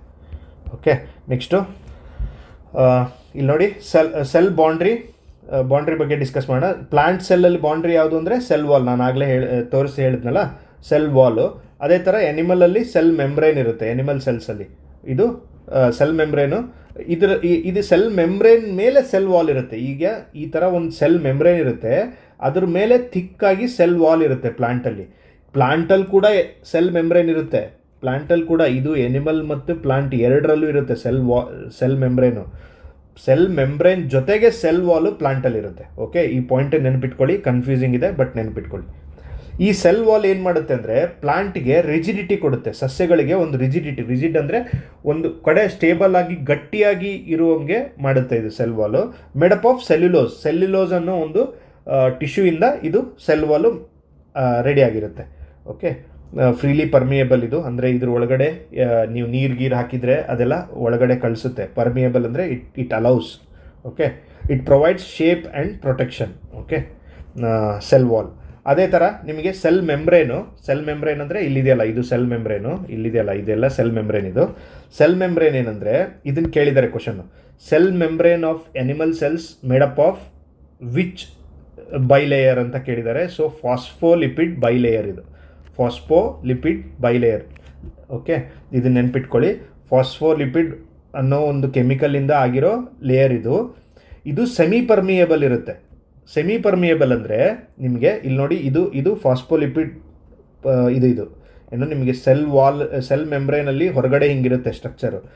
ಇದು ಹೆಂಗೆ ಅಂದರೆ ನಿಮಗೆ ಇದೆಲ್ಲ ಸ್ಟ್ರಕ್ಚರ್ಸ್ ಇದೆಯಲ್ಲ, ಇಲ್ಲಿ ಈ ಥರ ಸ್ಟ್ರಕ್ಚರ್ಸ್ ಇದೆ. ಈಗ ಯಾವುದೋ ಒಂದು ಪ್ರೋಟೀನ್ ಬರುತ್ತೆ, ಇಲ್ಲಿ ಒಂದು ಪ್ರೋಟೀನ್ ಬರುತ್ತೆ, ಈ ಥರ ಏನೋ ಒಂದು ಡಿಸೈನಲ್ಲಿ ಪ್ರೋಟೀನ್ ಬಂದಿರುತ್ತೆ. ಈ ಪ್ರೋಟೀನ್ ಬಂದಾಗ ಇಲ್ಲಿ ಒಳಗಡೆ, ಇದ್ರ ಒಳಗಡೆ ಸೆಲ್ ಒಳಗಡೆ ಇಲ್ಲಿಂದ ಜೀವಕೋಶ ಸ್ಟಾರ್ಟ್ ಆಗ್ತಿರುತ್ತೆ. ಸೊ ಇಲ್ಲಿ ಸೆಲ್ ಒಳಗಡೆ ಇದನ್ನು ಕಳಿಸ್ಬೇಕೋ ಬೇಡವೋ ಅಂತ ಈ ಪ್ರೋಟೀನ್ ಹತ್ರ ಒಂದು ಕೋಡ್ ಇರುತ್ತೆ. ಸೊ ಒಂದು ಕೋಡು ಇದು ಕೇಳುತ್ತೆ, ಈ ಮೆಂಬ್ರೇನ್ ಕೋಡ್ ಕೇಳುತ್ತೆ. ಈ ಕೋಡ್ ಅಲೋ ಮಾಡಿದ್ರೆ ಮಾತ್ರ ಇದನ್ನು ಒಳಗಡೆ ಬಿಡುತ್ತೆ, ಇಲ್ಲಾಂದರೆ ಇದನ್ನು ಒಳಗಡೆ ಬಿಡಲ್ಲ. ಸೊ ಅದಕ್ಕೋಸ್ಕರ ಇದೊಂದು ಹೆಂಗೆ ಅಂದರೆ ಸೆಮಿ ಪರ್ಮಿಯೇಬಲ್. ಇದು ಬೇಕಾಗಿದ್ದನ್ನು ಒಳಗಡೆ ಬಿಡುತ್ತೆ, ಬೇಡ ಅಂದಿದ್ದನ್ನು ಅಲ್ಲೇ ಹೊರಗಡೆನೇ ಇಡುತ್ತೆ.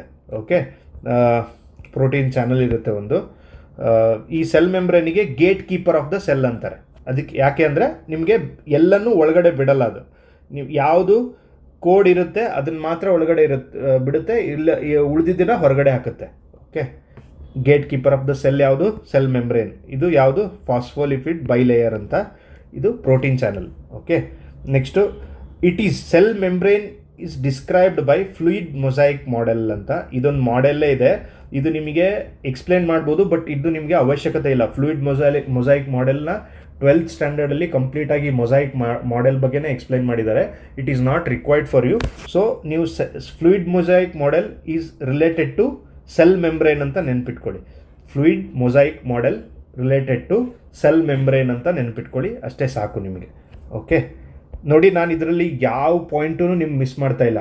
6th ಕ್ಲಾಸಿಂದ 12th ಕ್ಲಾಸ್ವರೆಗೂ ಬಯಾಲಜಿ ಸೆಲ್ ರಿಲೇಟೆಡ್ ಏನೇನು ಕಂಟೆಂಟ್ ಇದೆ ಎಲ್ಲನೂ ಸೇರಿಸಿ ಕ್ಲಬ್ ಮಾಡಿ ಈ PPT ಮಾಡಲಾಗಿದೆ.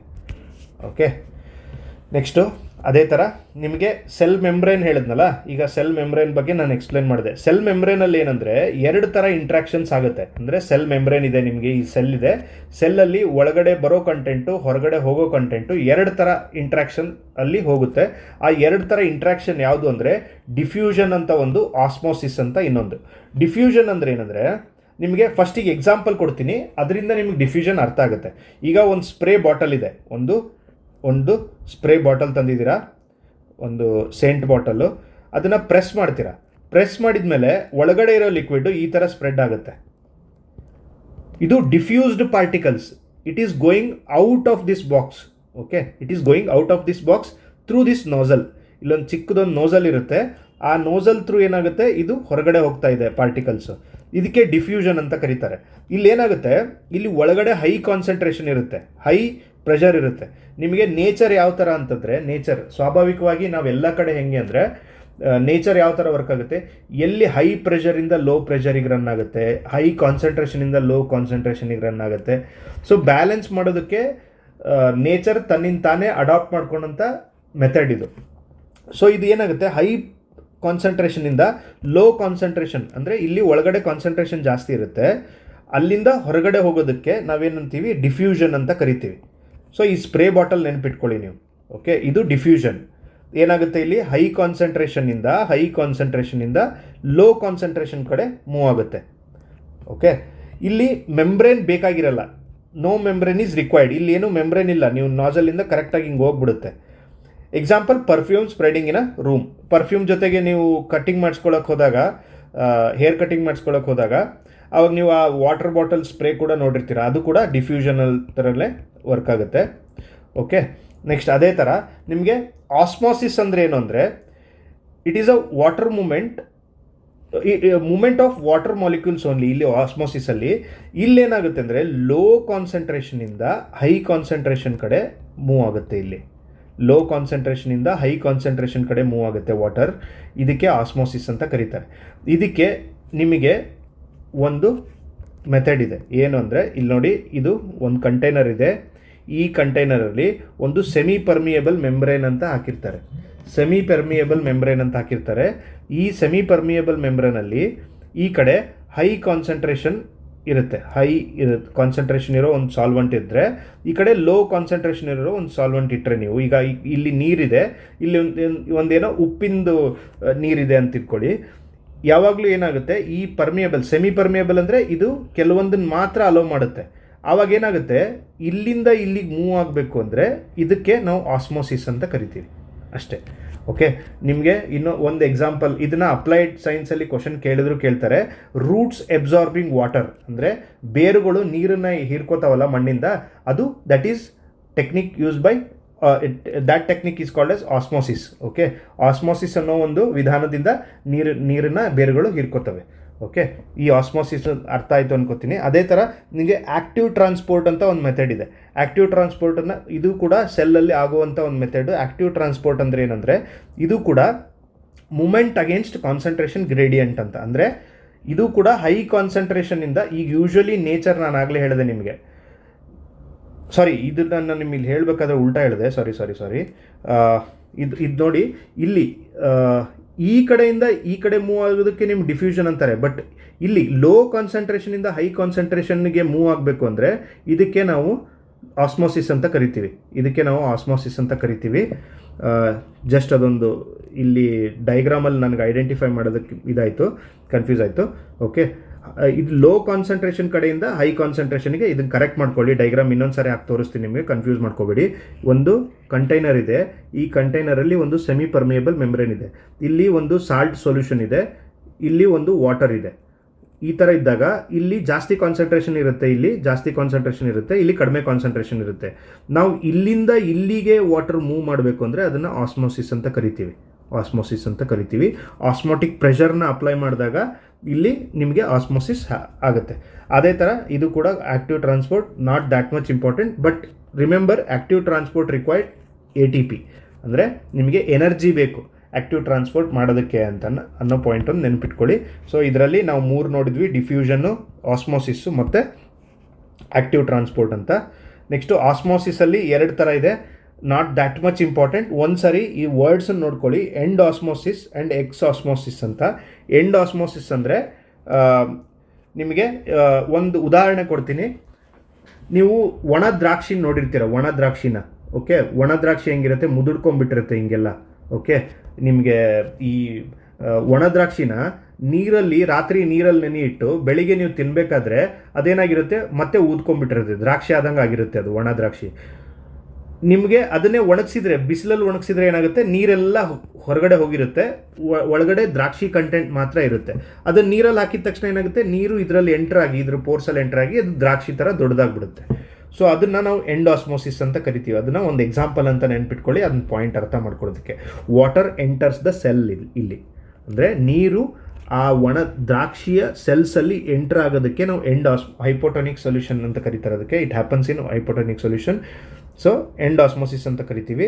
ಎಕ್ಸ್ ಆಸ್ಮೋಸಿಸ್ ಅಂದರೆ ವಾಟರ್ ಲೀವ್ಸ್ ದ ಸೆಲ್. ಈ ದ್ರಾಕ್ಷಿನ ಒಣಗಿಸಿದ್ರೆ ಈ ದ್ರಾಕ್ಷಿಯಿಂದ ನೀರು ಹೊರಗಡೆ ಹೋಗುತ್ತಲ್ಲ, ಇದಕ್ಕೆ ಎಕ್ಸ್ ಆಸ್ಮೋಸಿಸ್ ಒಂದು ಎಕ್ಸಾಂಪಲ್ ಇದಕ್ಕೆ. ಓಕೆ, ಇಷ್ಟು ಮಾತ್ರ ಅರ್ಥ ಮಾಡ್ಕೊಳ್ಳಿ, ನಾಟ್ ದ್ಯಾಟ್ ಮಚ್ ಇಂಪಾರ್ಟೆಂಟ್. ಎಕ್ಸಾಮಲ್ಲಿ ಕ್ವಶನ್ಸ್ ಇದರಲ್ಲಿ ರೇಸ್ ಮಾಡೋದು ತುಂಬ ಕಷ್ಟ ಆಗುತ್ತೆ.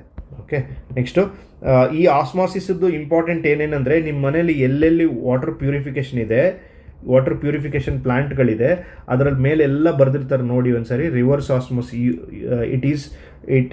It works on the process of reverse osmosis ಅಂತ ಬರೆದಿರ್ತಾರೆ.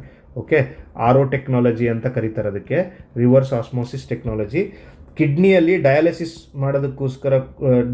ಮಾಡೋದಕ್ಕೂ ಈ ಆಸ್ಮೋಸಿಸ್ ಟೆಕ್ನಿಕ್ಕನ್ನೇ ಯೂಸ್ ಮಾಡ್ತಾರೆ. ಓಕೆ, ನೆಕ್ಸ್ಟ್ ಅದೇ ಥರ ನಿಮಗೆ ಈ ಪಿಕಲ್ಸ್ ಏನಿದೆ, do not spoil due to exosmosis. Okay, ಯಾಕಂದರೆ ಸಾಲ್ಟು ಅದರಲ್ಲಿರೋ ನೀರನ್ನೆಲ್ಲ ಹೀರ್ಕೊಂಡ್ಬಿಡುತ್ತೆ.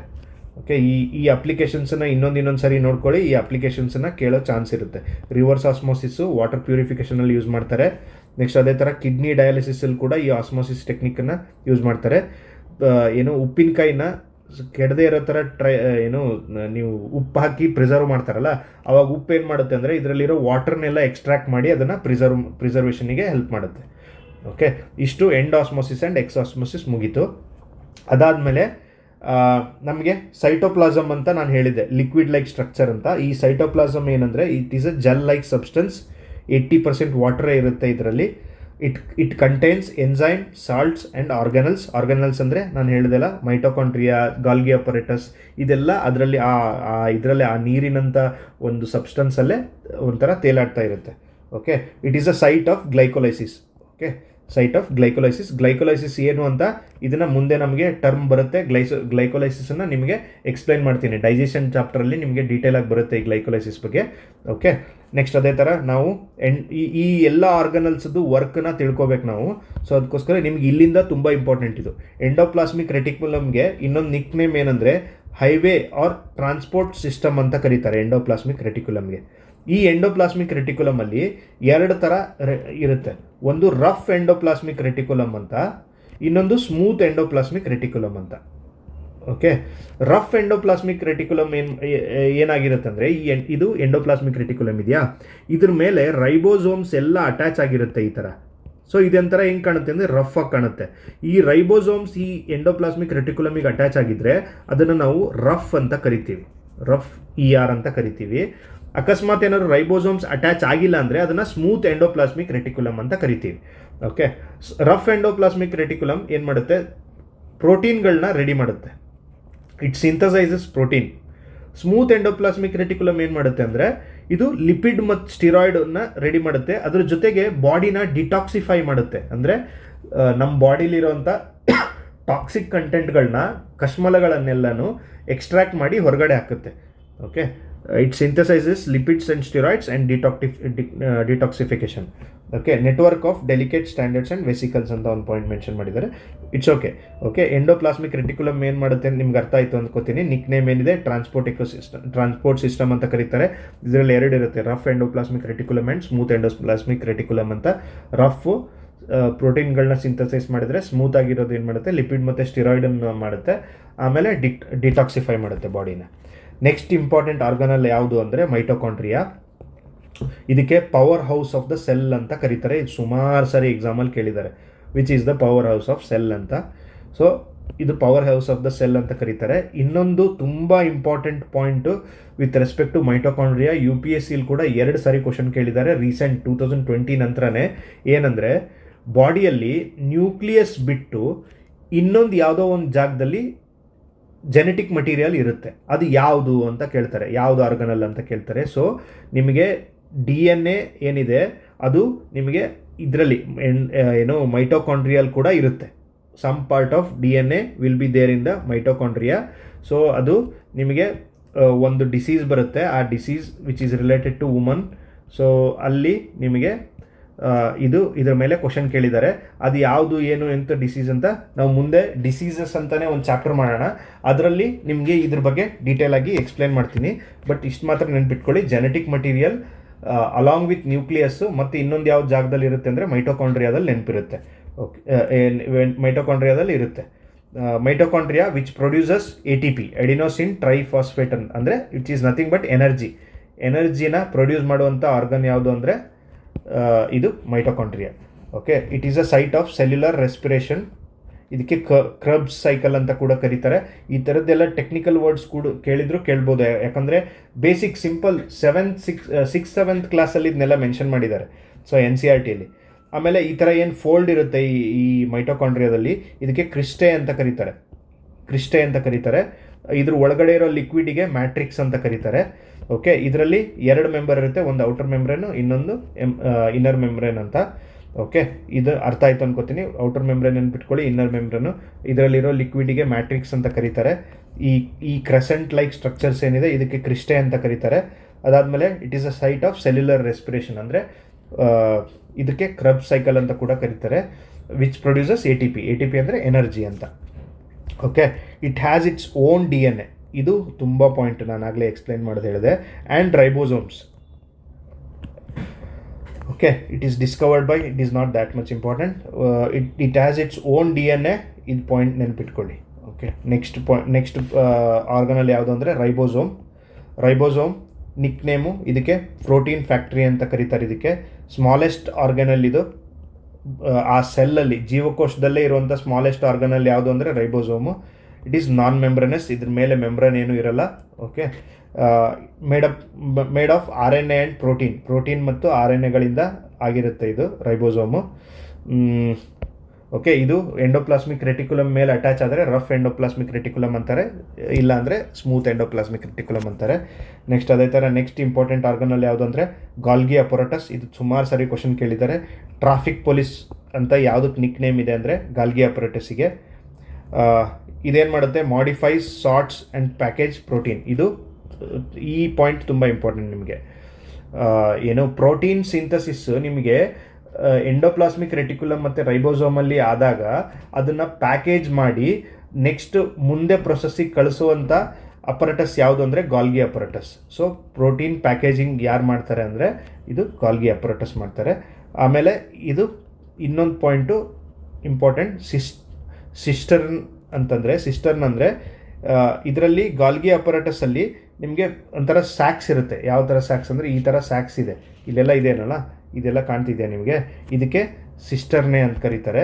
ಸೊ ಅದು ನೀವು ಹೆಂಗಾರು ಪ್ರೊನೌನ್ಸ್ ಮಾಡ್ಕೊಳ್ಳಿ, ಬಟ್ ಒಂದು ಸಾರಿ ನೋಡ್ಕೊಂಡಿರಿ, ಎಕ್ಸಾಮಲ್ಲಿ ಕಂಡಾಗ ಅಕಸ್ಮಾತ್ ಏನಾದ್ರು ಕೇಳಿದ್ರೆ ಟಿಕ್ ಮಾಡೋಕ್ಕೆ ಈಸಿ ಆಗುತ್ತೆ. ಓಕೆ, ನಿಮಗೆ ಇದೆಲ್ಲ ವರ್ಡ್ಸ್ ಕನ್ನಡ ಮೀಡಿಯಮ್ ಅವ್ರಿಗೆ ಏನಾದ್ರು ಟಫ್ ಅನ್ನಿಸ್ತಾ ಇದ್ದರೆ ಒಂದು 3-4 ಸಾರಿ ಈ ವಿಡಿಯೋನ ನೋಡಿ, ಅಥವಾ ನೀವು ನೋಟ್ಸಲ್ಲಿ ಬರ್ಕೊಂಡು ಒಂದು 2-3 ಸಾರಿ ನೋಡಿ. ಕನ್ನಡದಲ್ಲೇ ಆ್ಯಕ್ಚುಲಿ ಜೀವಕೋಶದ ಬಗ್ಗೆ ವರ್ಡ್ಸ್ಗಳನ್ನ ನೆನ್ಪಿಟ್ಕೊಳ್ಳೋದು ತುಂಬ ಕಷ್ಟ. ಎಕ್ಸಾಮಲ್ಲಿ ನೀವು KAS ಟೈಮಲ್ಲಿ ನೋಡಿದ್ದೀರಾ, ಇವ್ರು ಏನು ಮಾಡ್ತಾರೆ ಅಂದರೆ ಡೈರೆಕ್ಟ್ ಟ್ರಾನ್ಸ್ಲೇಷನ್ ಚೆನ್ನಾಗಿ ಮಾಡೋದಿಲ್ಲ. ಸೊ ಅದಕ್ಕೋಸ್ಕರ ಏನು ಮಾಡ್ತಾರೆ, ಇಂಗ್ಲೀಷ್ ವರ್ಡನ್ನೇ ಕನ್ನಡದಲ್ಲಿ ಬರೆದ್ಬಿಡ್ತಾರೆ.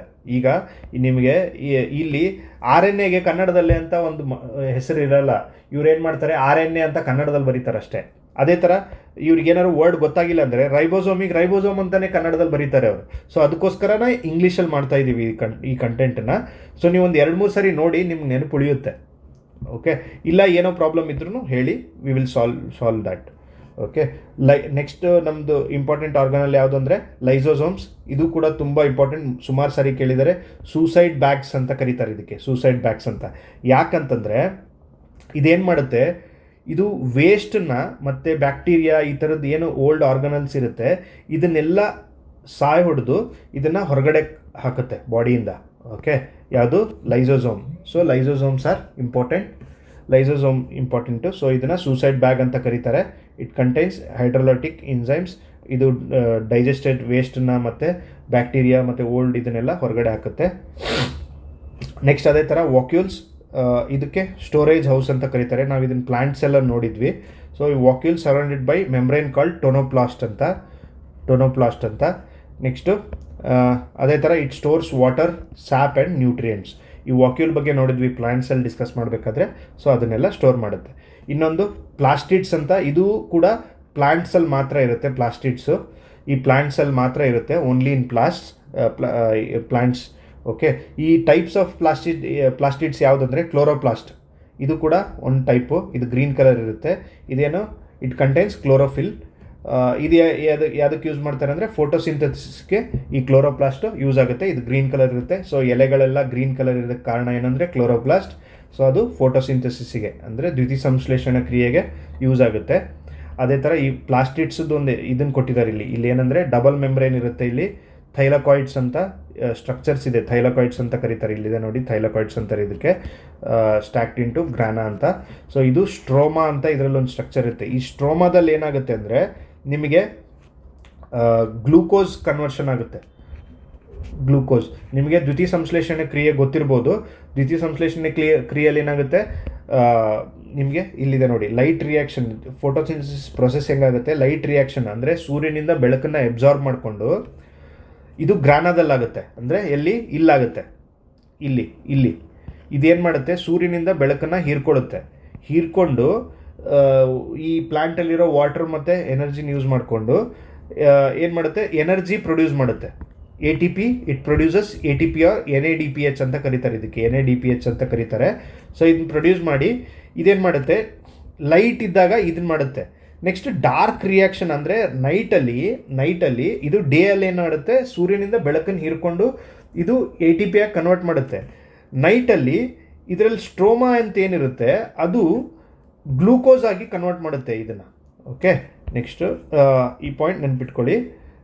ಕ್ಲೋರೋಪ್ಲಾಸ್ಟು ಅದಾದಮೇಲೆ ಫೋಟೋಸಿಂಥಸಿಸ್ಸು.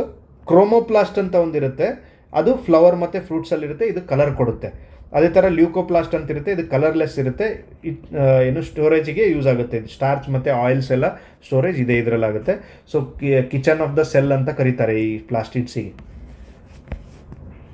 ನೆಕ್ಸ್ಟು ನ್ಯೂಕ್ಲಿಯಸ್ ನಾವು ಆಲ್ರೆಡಿ ಡಿಸ್ಕಸ್ ಮಾಡ್ದಂಗೆ ನ್ಯೂಕ್ಲಿಯರ್ ಎನ್ವಲಪ್ ಇರುತ್ತೆ. ಸೊ ಇದು ಡಬಲ್ ಮೆಂಬ್ರೇನ್ ಇರುತ್ತೆ ನ್ಯೂಕ್ಲಿಯಸ್ಸಲ್ಲಿ. ನ್ಯೂಕ್ಲಿಯರ್ ಪೋರ್ಸ್ ಅಂತ ಇರುತ್ತೆ. ಸೊ ಒಳಗಡೆ ನ್ಯೂಕ್ಲಿಯೋಲಸ್ ಇರುತ್ತೆ ಮತ್ತು ಜೆನೆಟಿಕ್ ಮಟೀರಿಯಲ್ಸ್ ಇರುತ್ತೆ, ಕ್ರೊಮ್ಯಾಟಿನ್ ಥ್ರೆಡ್ಸ್ ಅಂತ ಕೂಡ ಕರೀತಾರೆ ಅದಕ್ಕೆ. ಆಮೇಲೆ ಈ ನ್ಯೂಕ್ಲಿಯಸ್ ಕಂಡುಹಿಡಿದ್ರೆ ಯಾರು? ರಾಬರ್ಟ್ ಬ್ರೌನ್ ಅನ್ನೋರು. Okay, it synthesis ribosomes. Nucleolus ಏನು ಮಾಡುತ್ತೆ ಕೆಲಸ ಅಂದರೆ ರೈಬೋಸೋಮ್ಗಳನ್ನ ರೆಡಿ ಮಾಡುತ್ತೆ. ಫ್ಯಾಕ್ಟ್ರಿ ಇದು. ರೈಬೋಸೋಮು ಪ್ರೋಟೀನನ್ನು ರೆಡಿ ಮಾಡಿದ್ರೆ, ಈ ರೈಬೋಸೋಮನ್ನು ನ್ಯೂಕ್ಲಿಯೋಲಸ್ ರೆಡಿ ಮಾಡುತ್ತೆ. ಅಂದರೆ ಇಲ್ಲಿಂದ ಪ್ರೋಟೀನ್ಗಳು ರೈಬೋಸೋಮ್ ರೆಡಿ ಆಗುತ್ತೆ. ಓಕೆ, ನೆಕ್ಸ್ಟು DNA ಕೂಡ ಇದರಲ್ಲೇ ಇರುತ್ತೆ. DNA ಸ್ಟ್ರಕ್ಚರ್ಸ್ ಮತ್ತು ಅದರ ಫಂಕ್ಷನ್ಸ್ನೆಲ್ಲ ನಾವು ಜೆನೆಟಿಕ್ಸ್ ಆ್ಯಂಡ್ ಎವಲ್ಯೂಷನ್ ಅನ್ನೋ ಚಾಪ್ಟರ್ ಇದೆ, ಅದರಲ್ಲಿ ಡೀಟೇಲಾಗಿ ನೋಡೋಣ. ಇದು just over view of cell ಬಗ್ಗೆ ಡಿಸ್ಕಸ್ ಮಾಡ್ತಾ ಇದ್ದೀವಿ. ಕೆಲವೊಂದನ್ನು ಡೆಪ್ತಾಗೆ ನೋಡ್ತಾ ಇದ್ದೀವಿ. ಓಕೆ, ಈ ಕ್ರೋಮೋಸೋಮ್ಸ್ ಮತ್ತು ಜೆನೆಟಿಕ್ಸ್ ಏನಿದೆ, ಇದು ಜಸ್ಟ್ ಒಂದು ಸ್ಲೈಡ್ ಇದೆ, ಬಟ್ ನಿಮ್ಗೆ ಕ್ರೋಮೋಸೋಮ್ಸು ಜೆನೆಟಿಕ್ಸ್ ಬಗ್ಗೆನೇ ಜೆನೆಟಿಕ್ಸ್ ಆ್ಯಂಡ್ ಎವಲ್ಯೂಷನ್ ಚಾಪ್ಟರ್ ಅದೇನು ಟೆಕ್ನಾಲಜಿ ಡಿಸ್ಕಸ್ ಮಾಡ್ತಾ ಇರ್ತೀವಿ ಅದರಲ್ಲಿ ಪೂರ್ತಿ ಡೀಟೇಲಾಗಿ ಎಕ್ಸ್ಪ್ಲೈನ್ ಮಾಡೋಣ. ಸೊ 12th ಕ್ಲಾಸಲ್ಲಿ ನಿಮಗೆ ಜೆನೆಟಿಕ್ಸ್ ಬಗ್ಗೆ ಕಂಪ್ಲೀಟಾಗಿ ಒಂದು ಮಾಡ್ಯೂಲೇ ಇದೆ. ಅಂದರೆ ಟೋಟಲ್ 5 ಮಾಡ್ಯೂಲಲ್ಲಿ ಒಂದು ಮಾಡ್ಯೂಲ್ ಜೆನೆಟಿಕ್ಸ್ ಬಗ್ಗೆನೇ ಇದೆ ಅಲ್ಲಿ. ಸೊ ಅದಕ್ಕೋಸ್ಕರ ಜೆನೆಟಿಕ್ಸ್ ಮೇಲೆ ಕ್ವಶನ್ಸ್ ಕೇಳ್ಬೋದು. UPSC ಕೂಡ ಜೆನೆಟಿಕ್ಸ್ ಮೇಲೆ ತುಂಬ ಕ್ವಶನ್ಸ್ ಬಂದಿದೆ ಆಲ್ರೆಡಿ. ಓಕೆ, ಈ ಕ್ರೋಮೋಸೋಮ್ ಬಗ್ಗೆ ಇದು not that much important, but NCERTಲಿ ಇದೆ ಅಂತ ಒಂದು ಪಾಯಿಂಟ್ ಮೆನ್ಷನ್ ಮಾಡಿದ್ದೀನಿ. ಈ ಕ್ರೋಮೋಸೋಮ್ಸ್ ಏನಿದೆ ನಿಮಗೆಲ್ಲ ಗೊತ್ತಿರೋ ಥರ ಹ್ಯೂಮನ್ ಬಾಡಿಯಲ್ಲಿ 46 ಕ್ರೋಮೋಸೋಮ್ಸ್ ಇರುತ್ತೆ. ಅದರಲ್ಲಿ ಪೇರ್ ಆಫ್ 23 ಅಂತ ಕರಿತೀವಿ ನಾವು, 23x2. ಇದರಲ್ಲಿ ಏನಾಗುತ್ತೆ, ನಿಮಗೆ ಒಂದು ಕ್ರೋಮೋಸೋಮು DNA ಈ ಥರ ಇರುತ್ತೆ. ಇಲ್ಲಿದೆಯಲ್ಲ, ಈ ಸ್ಪಿಂಡಲ್ ಶೇಪಲ್ಲಿ ಇರುತ್ತೆ. ಇದು ಮಧ್ಯದಲ್ಲಿ ನೋಡಿದ್ದು. ಓಕೆ, ಇಲ್ಲಿ ಇದು ಮಧ್ಯದಲ್ಲಿದ್ದರೆ ಇದಕ್ಕೆ ಮೆಟಾಸೆಂಟ್ರಿಕ್ ಅಂತ ಕರೀತಾರೆ ಕ್ರೋಮೋಸೋಮ್ದು ಹಿಸ್ಟೋನ್. ಓಕೆ, ಇದು ಹಿಸ್ಟೋನ್ ಇದು. ಓಕೆ, ಇಲ್ಲಿ ನಿಮಗೆ ಆ್ಯಕ್ಚುಲಿ ಇಲ್ಲಿ ಎಕ್ಸ್ಪ್ಲೈನ್ ಮಾಡಿದರೆ ಜಾಸ್ತಿ ಇದ್ರ ಬಗ್ಗೆ ಗೊತ್ತಾಗೋದು ಕಷ್ಟ. ನಿಮಗೆ ಪೂರ್ತಿ ಬೇಸಿಕ್ಸ್ ಆಫ್ ಕ್ರೋಮೋಸೋಮು ಮತ್ತು ಹಿಸ್ಟೋನ್ ಬಗ್ಗೆ, ಜೀನ್ಸ್ ಬಗ್ಗೆ ನಾಲೆಜ್ ಕೊಟ್ಟು ಇದನ್ನು ಹೇಳಿದರೆ ಚೆನ್ನಾಗಿರುತ್ತೆ ಅನಿಸುತ್ತೆ. ಬಟ್ ಇದು ಒಂದು ಟಾಪಿಕನ್ನು ನಾವು ಇಲ್ಲಿ ಡಿಸ್ಕಸ್ ಮಾಡೋದು ಬೇಡ. ಇದನ್ನು ನಾವು ಬೇಕಿದ್ರೆ ಜೆನೆಟಿಕ್ಸ್ ಆ್ಯಂಡ್ ಎವಲ್ಯೂಷನಲ್ಲಿ ಚೆನ್ನಾಗಿ ಎಕ್ಸ್ಪ್ಲೈನ್ ಮಾಡಬೇಕು. ಯಾಕಂದರೆ ಇದು ಅರ್ಥ ಆಗಬೇಕು ಅಂದರೆ ನಿಮ್ಗೆ ಬೇರೆ ಬೇರೆ ಟಾಪಿಕ್ಸನ್ನು ಟೀಚ್ ಮಾಡಬೇಕಾಗುತ್ತೆ. ಓಕೆ, ನೆಕ್ಸ್ಟು ನಾವು ಇದನ್ನು ಆಲ್ರೆಡಿ ಡಿಸ್ಕಸ್ ಮಾಡಿದ್ವಿ, ಏನು ಡಿಫ್ರೆನ್ಸ್ ಇದೆ ಎನಿಮಲ್ ಸೆಲ್ ಮತ್ತು ಪ್ಲಾಂಟ್ ಸೆಲ್ಲಲ್ಲಿ. ಅದೇ ಥರ ನೀವೀಗ ಪ್ಲಾಂಟ್ ಸೆಲ್ ನೋಡಿದ್ರಿ, ಸೆಲ್ ವಾಲ್ ಇರುತ್ತೆ, ಪ್ಲಾಸ್ಟಿಡ್ಸ್ ಇರುತ್ತೆ, ಮತ್ತು ಲಾರ್ಜ್ ಸೆಂಟ್ರಲ್ ವಾಕ್ಯೂಲ್ ಇರುತ್ತೆ ಅಂತ. ಎನಿಮಲ್ಸಲ್ಲಿ ಸೆಂಟ್ರೋಸೋಮ್ಸ್ ಅಥವಾ ಸೆಂಟ್ರಿಯೋಲ್ಸ್ ಅಂತ ಇರುತ್ತೆ, ಅದು ಪ್ಲಾಂಟ್ ಸೆಲ್ಲಲ್ಲಿ ಇರಲ್ಲ. ಆಮೇಲೆ ಎನಿಮಲ್ ಸೆಲ್ಲಲ್ಲಿ ಸೆಲ್ ವಾಲ್ ಇರಲ್ಲ. ಓಕೆ, ಈ ಸೆಂಟ್ರಿಯೋಲ್ಸ್ ಯಾವುದಕ್ಕೆ ಯೂಸ್ ಆಗುತ್ತೆ ಅಂದರೆ ಸೆಲ್ ಡಿವಿಷನ್ ಮಾಡೋದಕ್ಕೆ ಯೂಸ್ ಆಗುತ್ತೆ. ಸೆಂಟ್ರಿಯೋಲ್ಸು ಪ್ಲಾಂಟ್ ಸೆಲ್ಲಲ್ಲಿ ಇರಲ್ಲ ಅಂತ. ಓಕೆ, ನಿಮ್ಗೆ ಅರ್ಥ ಆಯಿತು ಅನ್ಕೋತೀನಿ. ಇಲ್ಲಿಗೆ ನಮ್ಮದು ಯೂನಿಟ್ 1 ಮುಗಿಯುತ್ತೆ. ಓಕೆ, ಇದು ಯೂನಿಟ್ 1ಅಲ್ಲಿ ನಾವು ಬೇಸಿಕ್ಸ್ ಆಫ್ ಸೆಲ್ ನೋಡಿದ್ವಿ. ಸೆಲ್ ಬಗ್ಗೆನೇ ಪೂರ್ತಿ ಡಿಸ್ಕಸ್ ಮಾಡಿದ್ವಿ. ಪ್ರೊಕ್ಯಾರಿಯೋಟಿಕ್, ಯೂಕ್ಯಾರಿಯೋಟ್ ಬಗ್ಗೆ ಡಿಸ್ಕಸ್ ಮಾಡಿದ್ವಿ. ಓಕೆ, ಡಿಫ್ಯೂಷನು, ಆಸ್ಮೋಸಿಸ್ ಬಗ್ಗೆ ಎಲ್ಲ ಡಿಸ್ಕಸ್ ಮಾಡಿದ್ವಿ. ಕೆಲವೊಂದು ಕ್ವಶನ್ಸ್ ಯಾವ ಥರ ಕೇಳಿದ್ದಾರೆ ಅಂತ ನಿಮಗೆ ತೋರಿಸ್ತೀನಿ. ಓಕೆ, ಇನ್ನೊಂದು ಸಾರಿ ರಿವೈಸ್ ಮಾಡ್ಕೊಂಬಿಡಿ. ನಿಮಗೆ ನ್ಯೂಕ್ಲಿಯಸ್ಸು ಏನು ಕಂಟ್ರೋಲ್ ಸೆಂಟರ್ ಅಂತ ಕರೀತಾರೆ. ನ್ಯೂಕ್ಲಿಯಸ್ಸಿಗೆ ನಿಮಗೆ ಪವರ್ ಹೌಸ್ ಯಾವುದು? ಮೈಟೋಕಾಂಡ್ರಿಯಾಗೆ ಪವರ್ ಹೌಸ್ ಅಂತ ಕರೀತಾರೆ. ಸೂಸೈಡ್ ಬ್ಯಾಗ್ಸ್ ಅಂತ ಯಾವುದು ಕರೀತಾರೆ? ಲೈಸೋಸೋಮ್ಸಿಗೆ ಸೂಸೈಡ್ ಬ್ಯಾಗ್ಸ್ ಅಂತ ಕರೀತಾರೆ. ಅದೇ ಥರ ಪ್ರೋಟೀನ್ ಫ್ಯಾಕ್ಟ್ರಿ ಅಂತ ಯಾವುದು ಕರೀತಾರೆ? Endoplasmic reticulum or protein synthesis ಅಂತ ಬಂದರೆ ರೈಬೋಸೋಮಿಗೆ ಕರೀತಾರೆ. ಸೆಕ್ರಿಷನ್ ಎಲ್ಲಾಗುತ್ತೆ? ಗಾಲ್ಗಿ ಕಾಂಪ್ಲೆಕ್ಸಲ್ಲಿ ಆಗುತ್ತೆ. ಸ್ಟೋರೇಜ್ ಎಲ್ಲಾಗುತ್ತೆ? ವಾಕ್ಯೂಲಲ್ಲಾಗುತ್ತೆ. ಓಕೆ, ಇದು ಫಸ್ಟ್ ಕ್ವಶನ್ನು. ಇದು KPSC ಅವರು ಗ್ರೂಪ್ ಸಿಯಲ್ಲಿ ಕ್ವಶನ್ ಕೇಳಿರೋಂಥ ಕ್ವಶನ್ ಇದು. Which one of the following cell organelle is absent in animal cell? ಈ ಕೆಳಗಿನ ಯಾವುಗಳಲ್ಲಿ ಸೆಲ್ ಮೆಂಬ್ರೇನ್ ಆಬ್ಸೆಂಟ್ ಆಗಿದೆ ಅಂತ, ಎನಿಮಲ್ ಸೆಲ್ ಇದು ಇಲ್ಲ ಅಂತ ಕೇಳಿದ್ದಾರೆ. ಎನಿಮಲ್ ಸೆಲ್ಲಲ್ಲಿ ಈ ಕೆಳಗಿನ ಯಾವುಗಳಲ್ಲಿ ಯಾವ್ದು ಇಲ್ಲ ಅಂತ ಕೇಳಿದ್ದಾರೆ. ಸೆಲ್ ಮೆಂಬ್ರೇನು ಇದಿರುತ್ತೆ. ಎನಿಮಲ್ ಸೆಲ್ಲಲ್ಲಿ ನಾವು ಡಿಸ್ಕಸ್ ಮಾಡ್ದಂಗೆ ಸೆಲ್ ಮೆಂಬ್ರೇನ್ ಇರುತ್ತೆ, ಎಂಡೋಪ್ಲಾಸ್ಮಿಕ್ ರೆಟಿಕ್ಯುಲಮ್ ಕೂಡ ಇರುತ್ತೆ, ಮೈಟೋಕಾಂಡ್ರಿಯಾ ಕೂಡ ಇರುತ್ತೆ. ಬಟ್ ಸೆಲ್ ವಾಲ್ ಇರಲ್ಲ. ಇದರಲ್ಲಿ ಸೆಲ್ ವಾಲ್ ಇರಲ್ಲ. ಇಲ್ಲಿ ನೋಡಿ, ಸೆಲ್ ವಾಲ್ ಇಲ್ಲಿದೆ, ಡಬಲ್ ಸೆಲ್ ವಾಲು. ಇದರಲ್ಲಿ ಸೆಲ್ ವಾಲ್ ಇಲ್ಲ. Okay, next question. ಇದು ಕೇಳಿರೋ PYQ ಇದು PYQ ಇದು. ನಿಮಗೆ ಟಾಪಿಕ್ ಅರ್ಥ ಆದರೆ ಇಷ್ಟು ಈಸಿ PYQಗಳು ಸಾಲ್ವ್ ಮಾಡೋದು. ಟಾಪಿಕ್ ಅರ್ಥ ಆಗಿಲ್ಲ ಅಂದರೆ ಇಲ್ಲ. Which is the powerhouse of the cell ಅಂತ ಇದು ನಾನು ಆಲ್ರೆಡಿ ಡಿಸ್ಕಸ್ ಮಾಡಿದ್ವಿ, ತುಂಬ ಸಾರಿ ಹೇಳಿದ್ದೀನಿ ಈಗ ಇದೇ ಕ್ಲಾಸಲ್ಲೇ. Mitochondria is called as powerhouse of the cell. ಮೈಟೋಕಾಂಡ್ರಿಯಾದಲ್ಲಿ ನಾನು ಆಲ್ರೆಡಿ ಹೇಳ್ದಂಗೆ ಇದಕ್ಕೆ ಕ್ರಿಸ್ಟೆ ಅಂತ ಕರೀತಾರೆ. ಇಲ್ಲಿ ಎನರ್ಜಿ ಪ್ರೊಡ್ಯೂಸ್ ಆಗುತ್ತೆ. ಇದಕ್ಕೆ ಎನರ್ಜಿಗೆ ಏನಂತಾರೆ, ATP ಅಂತ ಕರೀತಾರೆ, ಅಡಿನೋಸಿನ್ ಟ್ರೈಫಾಸ್ಫೇಟ್ ಅಂತ. ಅದೇ ಥರ ನಿಮಗೆ ರೆಸ್ಪಿರೇಷನ್ ಇಲ್ಲ, ಸೆಲ್ಯುಲರ್ ರೆಸ್ಪಿರೇಷನ್ ಮೈಟೋಕಾಂಡ್ರಿಯಾದಲ್ಲಿ ಆಗುತ್ತೆ, which converts nutrients into energy. ಇಲ್ಲಿ ATP ಬಗ್ಗೆ ಫುಲ್ ಫಾರ್ಮ್ ನೋಡ್ಕೊಳ್ಳಿ, ಎಡಿನೋಸಿನ್ ಟ್ರೈಫಾಸ್ಫೇಟ್ ಅಂತ, ಎನರ್ಜಿ ಕರೆನ್ಸಿ ಅಂತ ಕೂಡ ಕರೀತಾರೆ. ನೆಕ್ಸ್ಟು ADP ಅಂತ ಇನ್ನೊಂದು ಬರುತ್ತೆ, ಎಡಿನೋಸಿನ್ ಡೈಫಾಸ್ಫೇಟ್ ಇದು. ಓಕೆ, ಇವೆರಡನ್ನು ನೆನ್ಪಿಟ್ಕೊಳ್ಳಿ. Next which organelle in cell other than nucleus contains DNA. ನಾನು ಆಲ್ರೆಡಿ ಹೇಳಿದ್ನಲ್ಲ ನಿಮಗೆ, ಇದನ್ನು ಸುಮಾರು ಎಕ್ಸಾಮಲ್ಲಿ ಕೇಳಿದ್ದಾರೆ. ನಿಮಗೆ ನ್ಯೂಕ್ಲಿಯಸ್ಸನ್ನು ಹೊರತುಪಡಿಸಿ DNA ಇರುವಂಥ ಮತ್ಯಾವ ಆರ್ಗನಲಲ್ಲಿ DNA ಇದೆ ಅಂತ ಕೇಳಿದ್ದಾರೆ. ನಾವು ಆಲ್ರೆಡಿ ಡಿಸ್ಕಸ್ ಮಾಡಿದ್ದೀವಿ ಇದ್ರ ಬಗ್ಗೆ ಡೀಟೇಲ್ ಆಗಿ. ಮೈಟೋಕಾಂಡ್ರಿಯಾ ಅಂತ, ಮೈಟೋಕಾಂಡ್ರಿಯಾದಲ್ಲಿ ಕೂಡ DNA ಮಟೀರಿಯಲ್ ಇರುತ್ತೆ. ಓಕೆ, ಪ್ರೈಮರಿ DNA ನ್ಯೂಕ್ಲಿಯಸ್ಸಲ್ಲಿದ್ದರೆ ಮೈಟೋಕಾಂಡ್ರಿಯಲ್ DNA ಅಂತ ಒಂದಿರುತ್ತೆ, ಮೈಟೋಕಾಂಡ್ರಿಯಲ್ DNA ಅಂತ, ಅದು ಈ ಥರ DNAಲಿ ಇರುತ್ತೆ.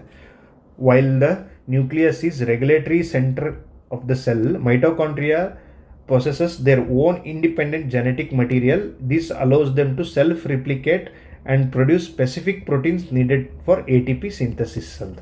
ಅಂದರೆ ಎನರ್ಜಿ ಪ್ರೊಡ್ಯೂಸ್ ಮಾಡೋದಕ್ಕೆ ಏನು ಬೇಕೋ ಆ ಥರದ ಸೆಲ್ಗಳನ್ನ ಈ DNA ಮಟೀರಿಯಲ್ನ ಯೂಸ್ ಮಾಡಿಕೊಂಡು ಸೆಲ್ಫ್ ಆಗಿ ಈ ಮೈಟೋಕಾಂಡ್ರಿಯಾನೇ ರೆಡಿ ಮಾಡ್ಕೊಳ್ಳುತ್ತೆ. ನ್ಯೂಕ್ಲಿಯಸ್ದ ಅವಶ್ಯಕತೆ ಇದರಲ್ಲಿ ಬೀಳಲ್ಲ ಅಂತ ಒಂದು ಪಾಯಿಂಟ್ ಮೆನ್ಷನ್ ಮಾಡಿದ್ದಾರೆ. ನೆಕ್ಸ್ಟ್ ಅದೇ ಥರ ಮ್ಯಾಚ್ ದ ಫಾಲೋಯಿಂಗಲ್ಲಿ ಕ್ವಶನ್ ಕೇಳಿದ್ದಾರೆ. ಇದು ಕೂಡ KPSC ಅವ್ರದ್ದು PVSC ಅವ್ರ question. Which of the following pairs are matched correctly ಅಂತ ಕೇಳಿದ್ದಾರೆ. ಸೊ ಈಗ ಯಾವ ಇದು ಕರೆಕ್ಟ್ ಆಗಿದೆ? ಕ್ಲೋರೋಪ್ಲಾಸ್ಟ್ ಎಲ್ಲಿರುತ್ತೆ? ಕ್ಲೋರೋಪ್ಲಾಸ್ಟಿಂದ ಏನಾಗುತ್ತೆ? ಫೋಟೋಸಿಂಥಸಿಸ್ ಆಗುತ್ತಾ? ಓಕೆ, ಹಂಗಿದ್ರೆ ಇದು ಕರೆಕ್ಟು. ಮೈಟೋಕಾಂಡ್ರಿಯಾದಲ್ಲಿ ಏನಾಗುತ್ತೆ? ಸೆಲ್ಯುಲರ್ ರೆಸ್ಪಿರೇಷನ್ ಆಗುತ್ತಾ? ಹಂಗಿದ್ರೆ ಇದು ಕರೆಕ್ಟ್. ನೆಕ್ಸ್ಟು ನ್ಯೂಕ್ಲಿಯಸ್ಸಲ್ಲಿ ಸೆಕ್ರಿಷನ್ ಆಗುತ್ತಾ? ಗೊತ್ತಿಲ್ಲ, ಡೌಟು. ರೈಬೋಸೋಮ್ಸಲ್ಲಿ ಪ್ರೋಟೀನ್ ಸಿಂಥಸಿಸ್ ಆಗುತ್ತಾ? ಹೌದು, ಇದು ಕರೆಕ್ಟು. ಸೊ ಇದರಲ್ಲಿ ಹಂಗಿದ್ರೆ ಕರೆಕ್ಟ್ ಯಾವುದು ಮ್ಯಾಚ್ ಆಗಿಲ್ಲ ಅಂದರೆ ಇದೊಂದು ಮ್ಯಾಚ್ ಆಗಿಲ್ಲ. ಸೊ C ಬಿಟ್ಟು ಬೇರೆ ಯಾವುದಾದ್ರು ಆಪ್ಷನ್ ಇದೆ, A, B, D 3 ಕೂಡ ಕರೆಕ್ಟಾಗಿ ಮ್ಯಾಚ್ ಆಗಿರೋದ್ರಿಂದ it is correct. Okay, nucleus is regulatory centre. Golgi ಅಪರಟಸ್ ಏನು ಮಾಡುತ್ತೆ? ಸೆಕ್ರಿಷನ್ ಮಾಡುತ್ತೆ. ಗಾಲ್ಗಿ ಅಪರಟಸ್ಸು ಇಲ್ಲಿ ಏನಾಗಬೇಕಿತ್ತು? ನ್ಯೂಕ್ಲಿಯಸ್ ಬದಲು ಗಾಲ್ಗಿ ಅಂತಿದ್ರೆ ಇದು ಕೂಡ ಕರೆಕ್ಟ್ ಆಗಿರ್ತಿತ್ತು. ಓಕೆ, ನೆಕ್ಸ್ಟು ಇದು ಕೂಡ ನಿಮಗೆ KSPದವ್ರು ಕೇಳಿರೋ ಕ್ವಶನ್. ಇದು ಕರ್ನಾಟಕ ಸ್ಟೇಟ್ ಪೊಲೀಸ್ ಅವ್ರು ನಡೆಸಿರೋ ಎಕ್ಸಾಮಲ್ಲಿ ಕೇಳಿರೋ ಕ್ವಶನ್ ಇದು. Next which of the following is an exception to cell theory. ನಾನು ಆಗಲೇ ಹೇಳ್ದಂಗೆ ಸೆಲ್ ಥಿಯರಿಗೆ ಅಳವಡಿಕೆ ಆಗಲಾರ್ದಂಥ ಒಂದು ಯಾವುದು ಆರ್ಗನಲ್ ಅಂತಂದರೆ ವೈರಸ್, ಮೈಕ್ರೋ ಆರ್ಗನಿಸಮ್. ಇದು ವೈರಸ್ಸಲ್ಲಿ ಸೆಲ್ ಥಿಯರಿ ಅಪ್ಲೈ ಆಗಲ್ಲ. ಯಾಕೆ ಅಂತಂದರೆ ನಿಮಗೆ ವೈರಸ್ ಏನಿದೆ ಇದು ಒಂದು ಸಾರಿ ಓದಿ ನಿಮ್ಗೆ ಗೊತ್ತಾಗುತ್ತೆ. Cell theory states that living organisms are composed of cells, viruses are acellular ಅಂತ ಹೇಳಿದ್ದಾರೆ. ಅಂದರೆ ಇದರಲ್ಲಿ ಜೀವಕೋಶಗಳನ್ನೇ ಇರಲ್ಲ ವೈರಸ್ಸಲ್ಲಿ.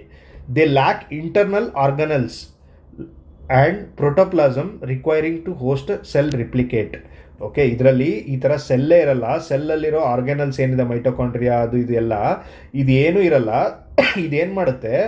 ವೈರಸ್ಸು ಪ್ರಾಣಿಗಳ ಸೆಲ್ಲಲ್ಲಿ ಎಂಟ್ರಿ ಆಗುತ್ತೆ. ಈಗ ಹ್ಯೂಮನ್ ಸೆಲ್ಲಲ್ಲೇ ಎಂಟ್ರಿ ಆಗಿ ಅಲ್ಲಿರುವಂಥ ಆರ್ಗನಲ್ಸನ್ನೇ ಯೂಸ್ ಮಾಡ್ಕೊಂಡು ಹ್ಯಾಕ್ ಮಾಡಿ ಅದರಿಂದ ತನ್ನನ್ನು ರಿಪ್ಲಿಕೇಟ್ ಮಾಡ್ತಾ ಹೋಗುತ್ತೆ ಇದು ವೈರಸ್ಸು. ಓಕೆ, 1 ಇದ್ದಿದ್ದು 2, 2 ಇದ್ದಿದ್ದು 4 ಈ ಥರ ರಿಪ್ಲಿಕೇಟ್ ಆಗ್ತಾ ಹೋಗುತ್ತೆ. ಸೊ ಅದಕ್ಕೋಸ್ಕರ ಇದು ಅಸೆಲ್ಯುಲಾರ್. ಇದು virus is acellular. The lack internal organelles. ಯಾವುದೂ ಅದರಲ್ಲಿ ಒಳಗಡೆ ಇಂಟರ್ನಲ್ ಆರ್ಗನಲ್ಸೇ ಇರಲ್ಲ. ಅದೇನು ಮಾಡುತ್ತೆ? ಹೋಸ್ಟ್ ಅಂದರೆ ಯಾವ ದೇಹದಲ್ಲಿರುತ್ತೆ ಅದರ ದೇಹದಲ್ಲಿರೋಂಥ ಆರ್ಗನಲ್ಸ್ನೇ ಯೂಸ್ ಮಾಡಿಕೊಂಡು ರಿಪ್ಲಿಕೇಟ್ ಮಾಡೋದಕ್ಕೆ ಟ್ರೈ ಮಾಡುತ್ತೆ. ಓಕೆ, ಆಮೇಲೆ ಇದೊಂದು ಇಂಪಾರ್ಟೆಂಟ್ ಕ್ವಶನ್ನು. ಇದು ಕೂಡ FDA ಕೇಳಿರೋಂಥ question. Nerve cells do not divide because they do not have. ಅಂದರೆ ನರ್ವ್ ಸೆಲ್ಸ್ ಏನಿದೆ, ಈಗ ಡಿಫ್ರೆಂಟ್ ಸೆಲ್ಸ್ ಇದೆ ಬಾಡಿಯಲ್ಲಿ. ಅದೇ ಥರ ನರಗಳು ಈ ಒಂದು ಡಿಫ್ರೆಂಟ್ ಟೈಪ್ ಆಫ್ ಸೆಲ್ಸಿಂದ ಆಗಿದೆ.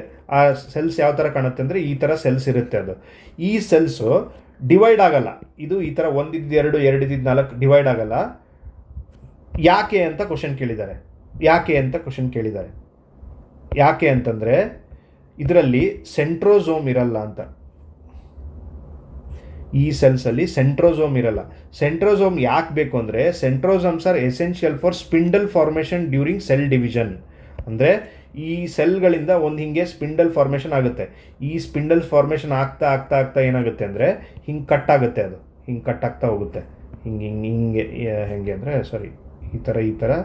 ಈ ಥರ ಆಗ್ತಾ ಆಗ್ತಾ ಆಗ್ತಾ ನೆಕ್ಸ್ಟ್ ಸ್ಟೇಜಲ್ಲಿ ಏನಾಗುತ್ತೆ, ಫುಲ್ ಹಿಂಗೆ ಇದಾಗುತ್ತೆ. ನೆಕ್ಸ್ಟ್ ಬರ್ತಾ ಬರ್ತಾ ಹಿಂಗೆ ಕಟ್ ಆಗ್ತಾ ಹೋಗುತ್ತೆ. ಆಮೇಲೆ ಇದು ಸಪ್ರೇಟ್ ಆಗಿಬಿಡುತ್ತೆ. ಈ ಸ್ಪಿಂಡಲ್ ಫಾರ್ಮೇಷನ್ ಆಗೋದಕ್ಕೆ ಸೆಂಟ್ರೋಸೋಮ್ಸ್ ಬೇಕು. ಈ ಸೆಂಟ್ರೋಸೋಮ್ಸು ಇದರಲ್ಲಿ ಇರಲ್ಲ ಅಂತ.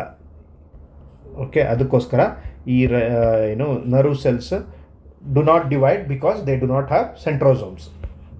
ಓಕೆ, ನೆಕ್ಸ್ಟ್ ಈ ಸೆಲ್ ಡಿವಿಷನ್ ಬಗ್ಗೆ, ಮೈಟೋಸಿಸ್ ಮಿಯೋಸಿಸ್ ಬಗ್ಗೆ ನಮ್ಮ ನೆಕ್ಸ್ಟ್ ಚಾಪ್ಟರು ಮೈಟೋಸಿಸ್ ಮಿಯೋಸಿಸ್ ಬಗ್ಗೆನೇ ಇರುತ್ತೆ. ಡಿಫ್ರೆಂಟ್ ಸೆಲ್ ಡಿವಿಷನ್ಸ್ನ ಮತ್ತು ಬೇರೆ ಟಾಪಿಕ್ಸ್ ರಿಲೇಟೆಡ್ ಟು ಸೆಲ್ಸ್ ನೋಡೋಣ. ಈಗ ಯೂನಿಟ್ 1 ರಿಲೇಟೆಡ್ ಟು ಸೆಲ್ಸ್ ಬೇಸಿಕ್ನ ನಾವು ಮುಗಿಸಿ ನಾವು ಕ್ವಶನ್ಸ್ಗಳನ್ನ ಕೂಡ ಡಿಸ್ಕಸ್ ಮಾಡಿದ್ದೀವಿ. ನಿಮಗೆ ಈ ಟಾಪಿಕ್ ಅರ್ಥ ಆಯಿತು ಅನ್ಕೋತೀನಿ. ನಿಮ್ಗೇನಾದ್ರು ಸಜೆಷನ್ಸ್ ಇದ್ದರೆ ಸಜೆಷನ್ಸ್ ಕೊಡಿ. ಆಮೇಲೆ ನಿಮ್ಗೆ ಇದು ವಿಡಿಯೋ ಸಿರೀಸ್ ಇಷ್ಟ ಆದರೆ ಪ್ಲೀಸ್ ಲೈಕ್ ಮಾಡಿ ಮತ್ತು ಸಬ್ಸ್ಕ್ರೈಬ್ ಮಾಡಿ.